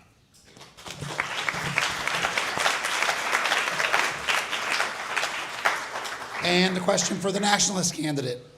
The Nationalist Party platform states that it aims to make West Virginians happy and excited to stay. As Attorney General, what specific legal or policy initiatives would you pursue to help achieve that goal and improve confidence in living and working in West Virginia? 3 minutes. So this is a great question, something I'm very passionate about. What good is money if you're not happy, right? As Attorney General, we have the opportunity to open litigation against offenders against the state, right? And we're giving our legal opinions to different organs of the state. I think that the things which would deprive West Virginians of their happiness, we have to take every available measure to stop that. So we have to sue them. We have to introduce legislation to stop that. We have to, do our best to look at those things that will make us happy in the long term, those things which are most important to us, and prioritize that. So as Attorney General, I'm going to prioritize those things that will help our happiness the most, and through the powers that would be given to me by the Constitution, the best way I can do that is through that litigation. There are entities like Purdue Pharma, like all these other different businesses, like even the AI data centers that come into our state, and their actions ultimately deprive us of happiness. They ultimately harm us. And the best recourse that we have is legal action. We can sign laws, But if there's no litigation, if there's no enforcement, it means nothing. As Attorney General, I have the power to instruct prosecuting attorneys to open litigation against these entities. I have the power to use all the resources given to me by the state, all the resources given to me by you guys to fight this. I know that the Attorney General has a lot of power and that this power can be used to make you guys happier. That is my honest intent, is to make you guys happier. If anything, it's about happiness. Thank you.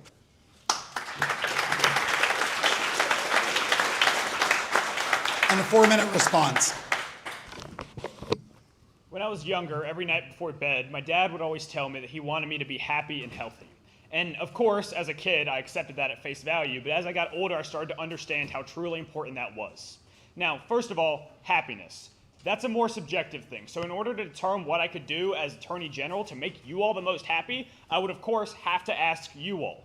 As I brought up in my previous speech, if I am elected, I will be a servant of the people. And the most important part of that is of the people. So whatever I could do for the people, by the people, with the power given to me by the people, I would do in order to make sure people are as happy as possible.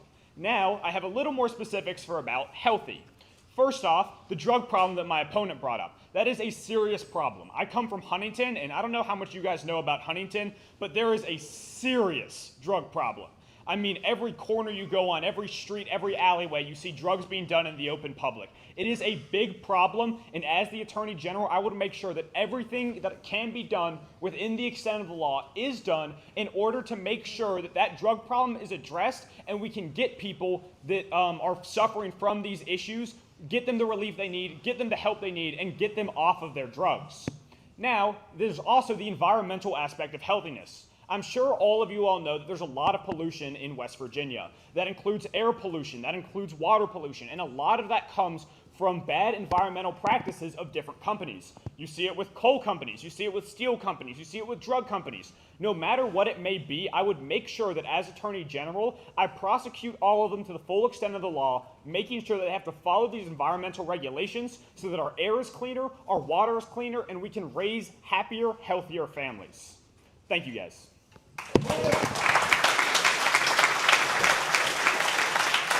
And a 2-minute response. Thank you, that was great. So I want to address those two things that he focused on, the drug problem and the environment.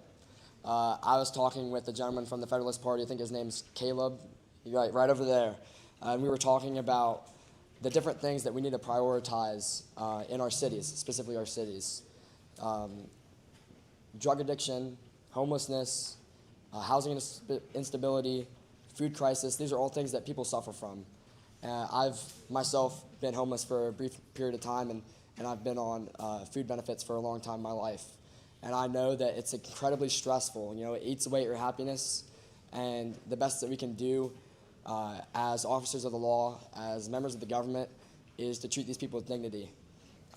When a case opens up against someone who has been convicted of drug abuse, substance abuse, it is important that we emphasize rehabilitation, that we emphasize giving this person an opportunity to be what they are at heart, to be a happy person, a strong and smart West Virginian. That's very near and dear to my heart, and as Attorney General, I can set that guidance for prosecuting attorneys. For the environment, I want to go a step further. You know, it's more than just litigation. It is what we do after that litigation is filed, after we've won those cases. We need to use the damages that are awarded to go fix those communities, to go fix those people that these entities have harmed. I believe that through wise stewardship, through the trust of the people, that the Attorney General can really make an impact on the happiness and welfare of the people. And I know that if you elect me, that I will not let you down. Thank you. Thank you, gentlemen. And next up, our candidates for auditor.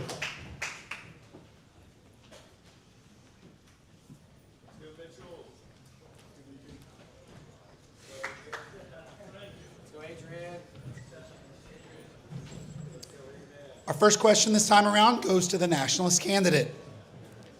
The Nationalist Party platform calls for directing education funding where it will have the greatest impact. As auditor, how would you evaluate whether education funding is being used effectively, and what role should your office play in improving financial accountability for education spending? 3 minutes. Nationalist. All right, so first off, I keep an incredibly meticulous amount of data, so I would scryer over every ounce of data that comes back to that makes it to my desk if I was elected auditor, to make sure that funds are going to the correct educational programs and see if they're actually having an impact. Another thing is that things like scholarships are incredible for kids seeking higher educations. I'm a big fan of scholarships in higher education. I would divert a lot of the taxes to said scholarships and funds for education. Such things like the Hope Scholarship is a great one, for example. And what was the second part of the question? What role would your office play in improving financial accountability for education spending? For accountability, like I had mentioned before, I love constructive criticism. My door would be permanently open. Anybody could come in, walk in, just to make sure that they know where their funds are going to. I would accept any kind of advice or really any kind of criticism. If you think you have a better idea to where these funds would go, please come right up, tell me, and we can talk about it. My door is permanently open. I am a very transparent person. That is why I'm raw to you guys. That sounds wrong. But it's the truth. I'm an incredibly transparent person. I want you guys to ask questions. I want you guys to be curious about government. I want you to tell me if I am doing something wrong, because I am not up here to serve myself. I am up here to serve you. I am your representative. So thank you very much. And a 4-minute response.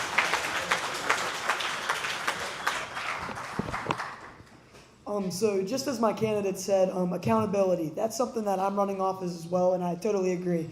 I love being open and being responsible in the position, but however, with the scholarship system, I saw educational as a different route.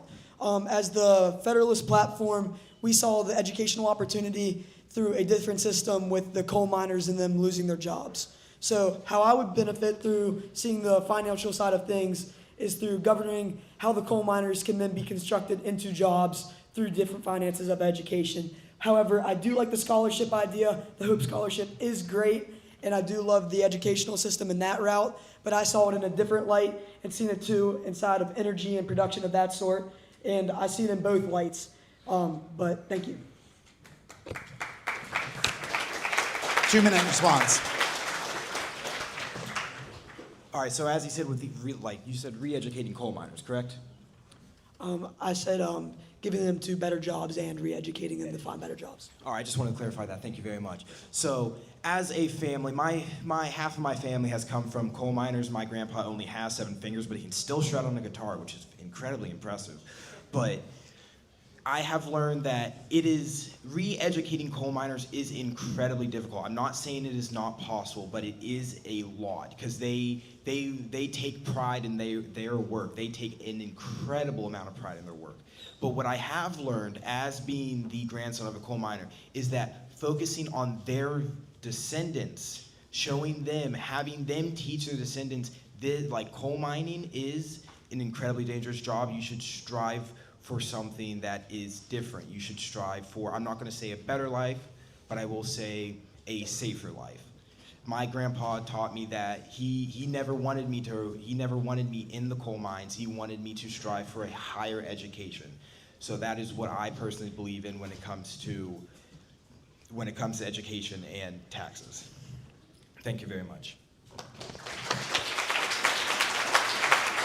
And our candidate for the question for the Federalist candidate. The state auditor is responsible for ensuring public funds are spent lawfully, transparently, and efficiently. Many elements of the Federalist platform focus on strengthening the state's financial future. If elected auditor, what reforms or oversight measures would you implement to improve accountability and help advance your party's fiscal priorities?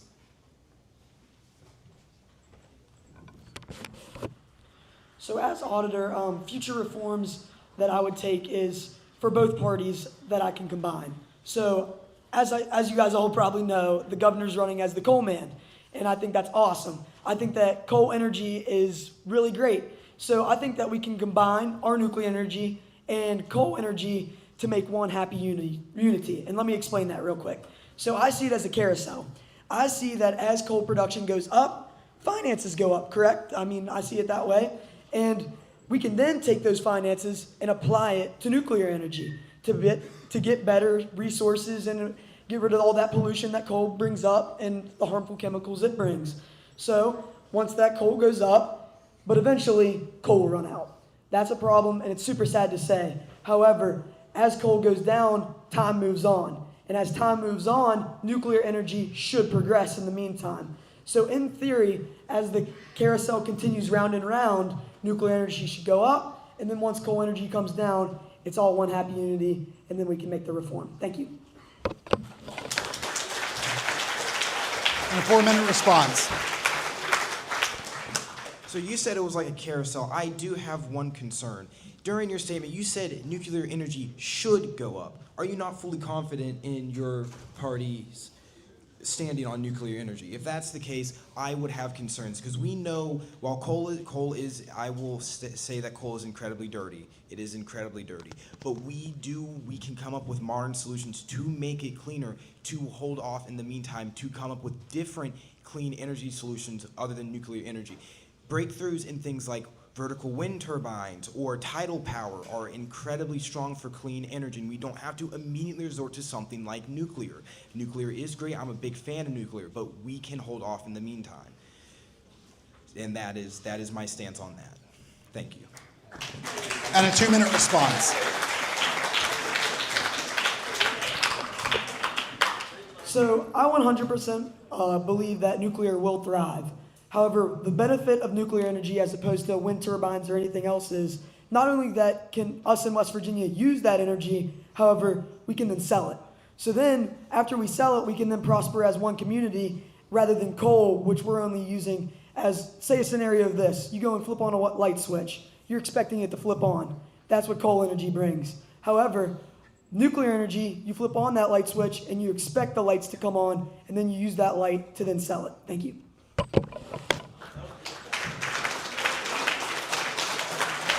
Thank you. Next up is Secretary of State.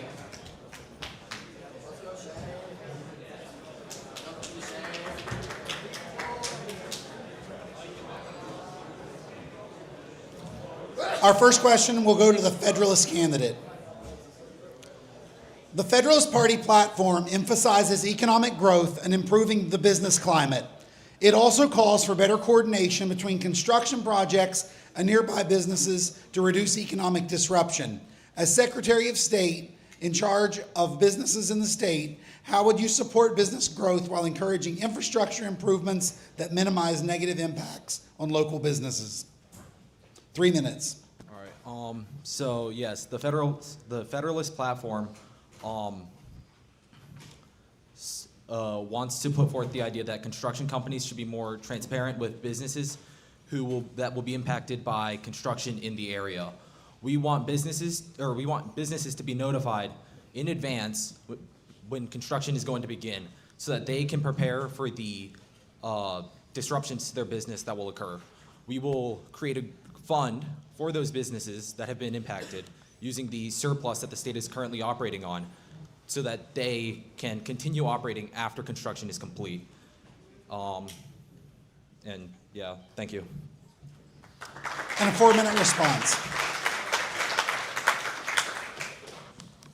May I please have the question again? The Federalist Party platform emphasizes economic growth and improving the business climate. It also calls for better coordination between construction projects and nearby businesses to reduce economic disruption.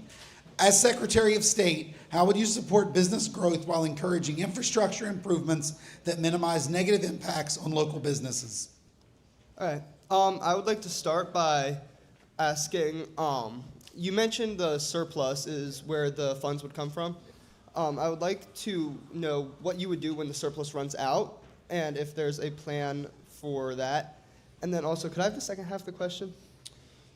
As Secretary of State, how would you support business growth while encouraging infrastructure improvements that minimize negative impacts on local businesses? Okay, I would support business growth while encouraging infrastructure by, this may be unpopular, but data centers. I believe that that would provide a lot of stimulus, and it would provide construction jobs, at least temporarily, and yeah, I don't know, allow for growth. That's pretty much all I got. And a 2-minute response.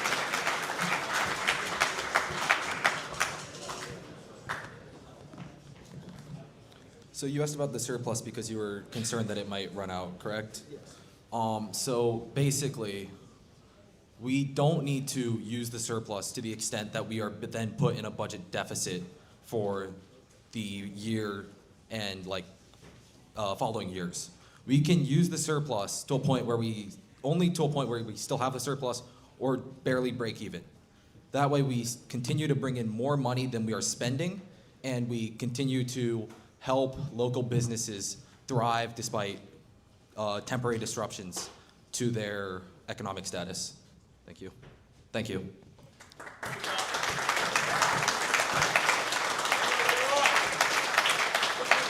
And our question for the nationalist candidate. As Secretary of State, you would serve as West Virginia's chief elections officer. Voter participation has declined in recent elections, and public confidence in elections remains an important issue. If elected Secretary of State, what steps would you take to strengthen public confidence in elections while increasing voter participation? Okay, as Secretary of State, some steps that I would take to improve confidence and participation is larger campaigning, more face-to-face personal interactions from the candidates. I would encourage them to travel around the counties in our state and actually speak with people to give them confidence that they can accomplish the goals that they set out to perform. I believe that this would let citizens form a more personal connection with their representatives, such as we have here. And I believe that that would allow them to feel more entitled to an opinion in the politics voting. Thank you. And a 4-minute response.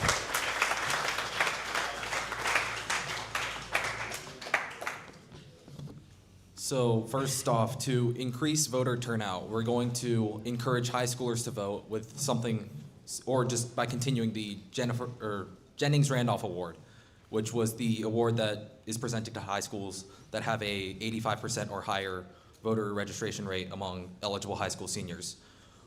And we can also do this by just increasing the voter confidence in their elections. Increasing voter confidence means that voters will feel that their voice is heard better. And to do that, we're gonna make sure that districting is fair. And part of that is the lawsuit against the districting to make sure that every cabin has appropriate representation in both the House of Delegates and the Senate, as per the Constitution of Boise State. And a 2-minute response. Thank you.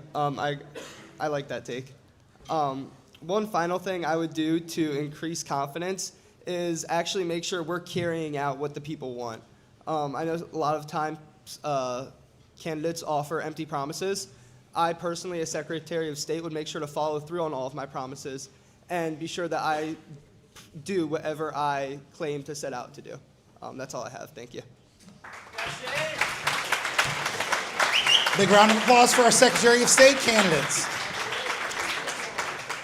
And finally, I will welcome our governor candidates to the stage, but also encourage you guys to stand up for a brief minute, take a quick stretch, and then we'll get started with them in just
West Virginia has experienced decades of population loss, particularly among young adults seeking career opportunities elsewhere.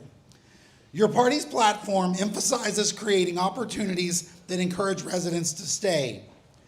If you could fund only one priority, would you focus on increasing wages or investing in quality of life improvements such as recreation, entertainment, and community development? Additionally, would you support student loan forgiveness programs for graduates who remain and work in West Virginia for at least 5 years? All right. So in West Virginia first, we believe in education. So I believe we would invest in the community development of the West Virginia, because if we keep people in West Virginia for college, we increase jobs, we increase wages. And for loans, if people stay in West Virginia for the 5 years for the education, I absolutely think that's a great idea. When more people stay in West Virginia grows together. And that's how we get West Virginia first. We put the people first, more educated, more power, and absolutely, I just agree with more community, and let's do the loans. And a 4-minute response. Can you read the question again, please? Absolutely. West Virginia has experienced decades of population loss, particularly among young adults seeking career opportunities elsewhere. Your party's platform emphasizes creating opportunities that encourage residents to stay. If you could fund only one priority, would you focus on increasing wages or investing in quality of life improvements such as recreation, entertainment, and community development? Additionally, would you support a student loan forgiveness program for graduates who remain and work in West Virginia for at least 5 years? Okay, first off, I'd like to say I support grad forgiveness programs for our state. Secondly, I feel like that what he proposed of keeping jobs in West Virginia, I feel like this ties into our platform of supporting nuclear energy and creating those jobs. And similar to what Thomas presented, I feel like we can export those jobs to make West Virginia one of the most popular states for creating jobs and keeping people within the state for creating any sort of job that we could have. And yeah, that's it. And a response. All right, absolutely. About the nuclear energy, I think we are against nuclear energy. Personally, I wouldn't want to live next to a nuclear plant. I think we should invest into more schools. When we get educated, that's how we grow. That's how we keep people in West Virginia. As you saw before, when everybody raised their hands on who's leaving West Virginia for college, we know that this is a big deal. We have to keep people in West Virginia, and I think the loan student forgiveness debt is a great way to do that. Thank you, guys. And our first question for the Federalist candidate. The Federalist Party platform supports expanding nuclear energy and investing public funds in nuclear fusion research. First, would you support the construction of a nuclear power plant in your own backyard? And second, why do you believe investing taxpayer dollars in nuclear fusion research is or is not a worthwhile long investment when the addition of a nuclear fusion power plant is at least 10 years away?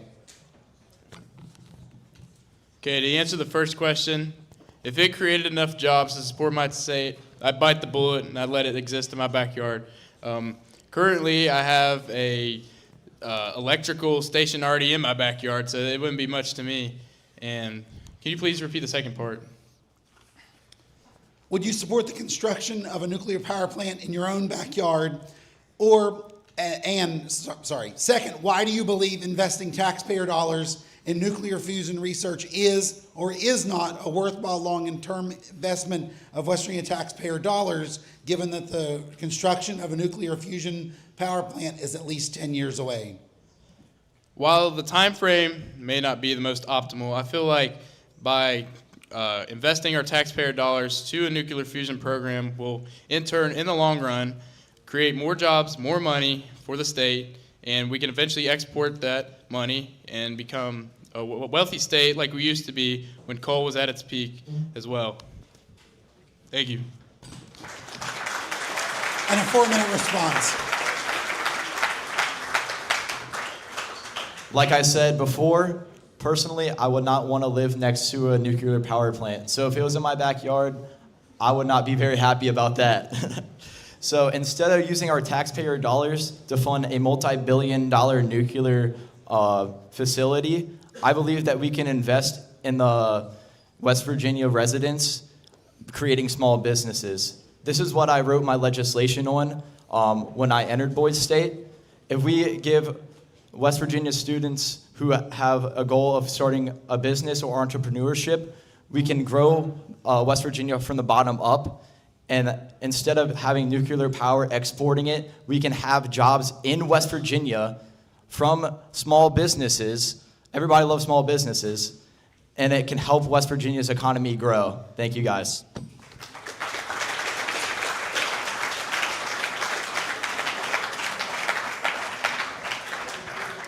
And our question for the Federalist candidate. The Federalist Party platform emphasizes expanding economic opportunity throughout the state. If your administration could create 5,000 new jobs, would you prioritize higher paying jobs that require specialized skills or jobs that are accessible to a broader segment of the workforce? Additionally, would you support tuition-free technical or trade education for every high school graduate?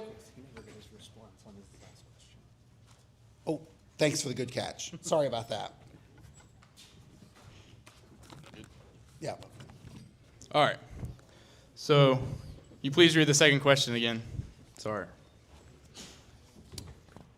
Would you support the construction of a nuclear power plant in your own community? And why do you believe investing in taxpayer dollars in nuclear fusion research is or is not a worthwhile long-term investment for West Virginia, considering that the construction of a nuclear fusion research facility or power plant is at least 10 years away? Okay. Like my opponent was saying, we do need small businesses. I'm all for small businesses, but you can go, tell me why you can go to Texas and have a small business and make like double, triple of what you can make in West Virginia. We need to propose something that will get everybody in the country interested in West Virginia again, and that will allow us to become one of the top states. So you can be a small business owner anywhere in the country, but what you can't have is a state with nuclear energy throughout the country. Thank you.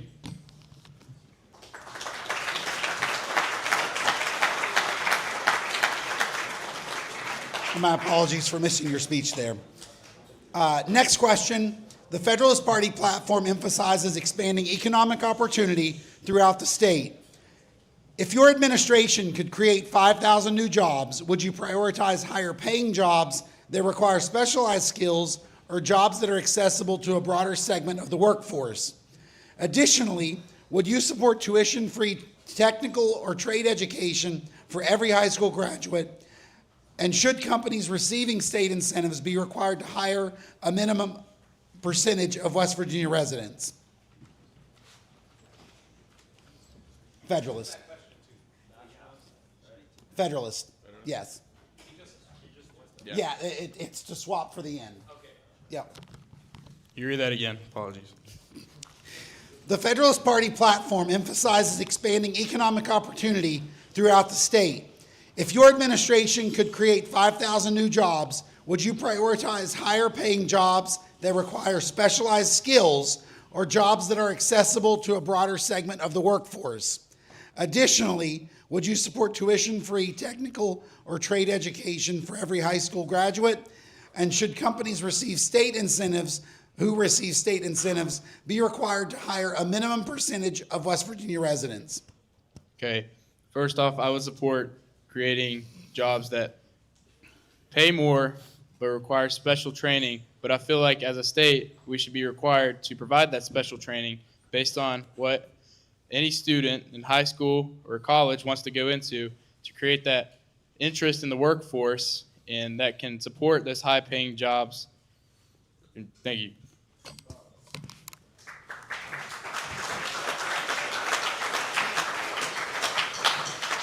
All right, so he said, would you choose 5,000 new jobs that have more money or less jobs but less money? I would choose less jobs but less money. 5,000 people or 5,000 new jobs for West Virginia is not a lot in the long run. And I believe that we need to go more to educate more people, create a general more jobs in West Virginia, to put West Virginia first, to put the people first. And when it comes to the tech education for free, I absolutely believe in that. Tech is the future. Why would we wait on the sidelines while everybody else is going forward with that?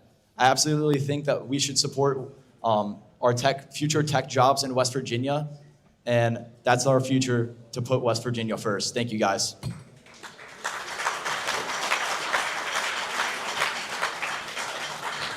Your response. So initially you said you supported less jobs and less money. Is that correct? I want more jobs, but less like specialty things per job. So if we want more jobs in the state, wouldn't that come along with wanting more money for the state?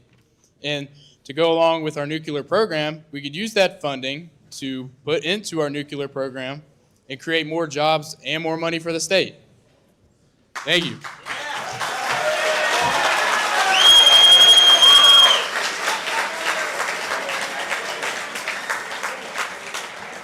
Our final question is for the nationalist candidate. If we can maintain no additional side conversations, please. West Virginia continues to face population decline as young adults, experienced professionals, and retirees leave the state. Your party's platform emphasizes keeping residents in West Virginia. As governor, what would your comprehensive strategy be to retain current residents and attract new ones, particularly given the state's ongoing challenges in education, healthcare, workforce development, and overall quality of life? 3-minute speech. All right. As we saw before, a lot of people are leaving West Virginia when all you guys raised your hands. You guys are our future leaders, and we need the future leaders of West Virginia to stay here. West Virginia is 49th in education. If we invest in education for West Virginia, it creates more jobs for the future high-tech economy coming to the United States. And we need more people to stay to put West Virginia first. Thank you. And a response. Well, you started by saying investing in education is smart. There's people actively, while we're speaking right now, that are looking for jobs. And I feel that by putting more funding towards those jobs, and I hate to bring it up again, but the nuclear program, that's what's going to save us, I promise. If we put more money and taxpayer dollars into those jobs and create those jobs, we will in turn have more money, and we will be have the least poverty out of the whole country, I promise. Thank you. And your response. All right, responding to Jackson here, I really want to ride home. Why are we focusing on nuclear when all the leaders of West Virginia are right here? We need to invest in the people of West Virginia to push us forward into the future. Thank you, guys.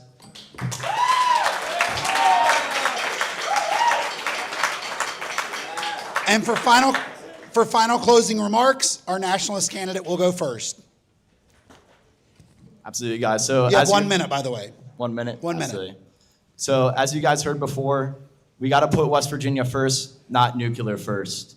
So we have to invest in us, not nuclear, not the power. We have to invest in people. We are the people of West Virginia. We are the leaders. We have to push for more education and more jobs for people, not more energy. Thank you.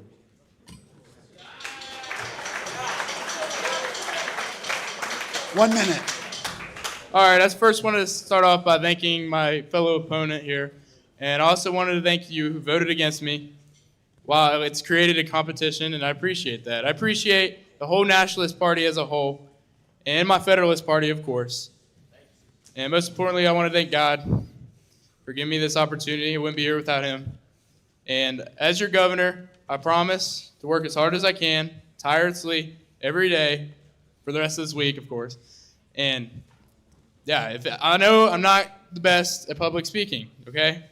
But in order to do my job, I need to have my full cabinet working to the best of their ability so I can work to my best ability for you, for all of you. Thank you.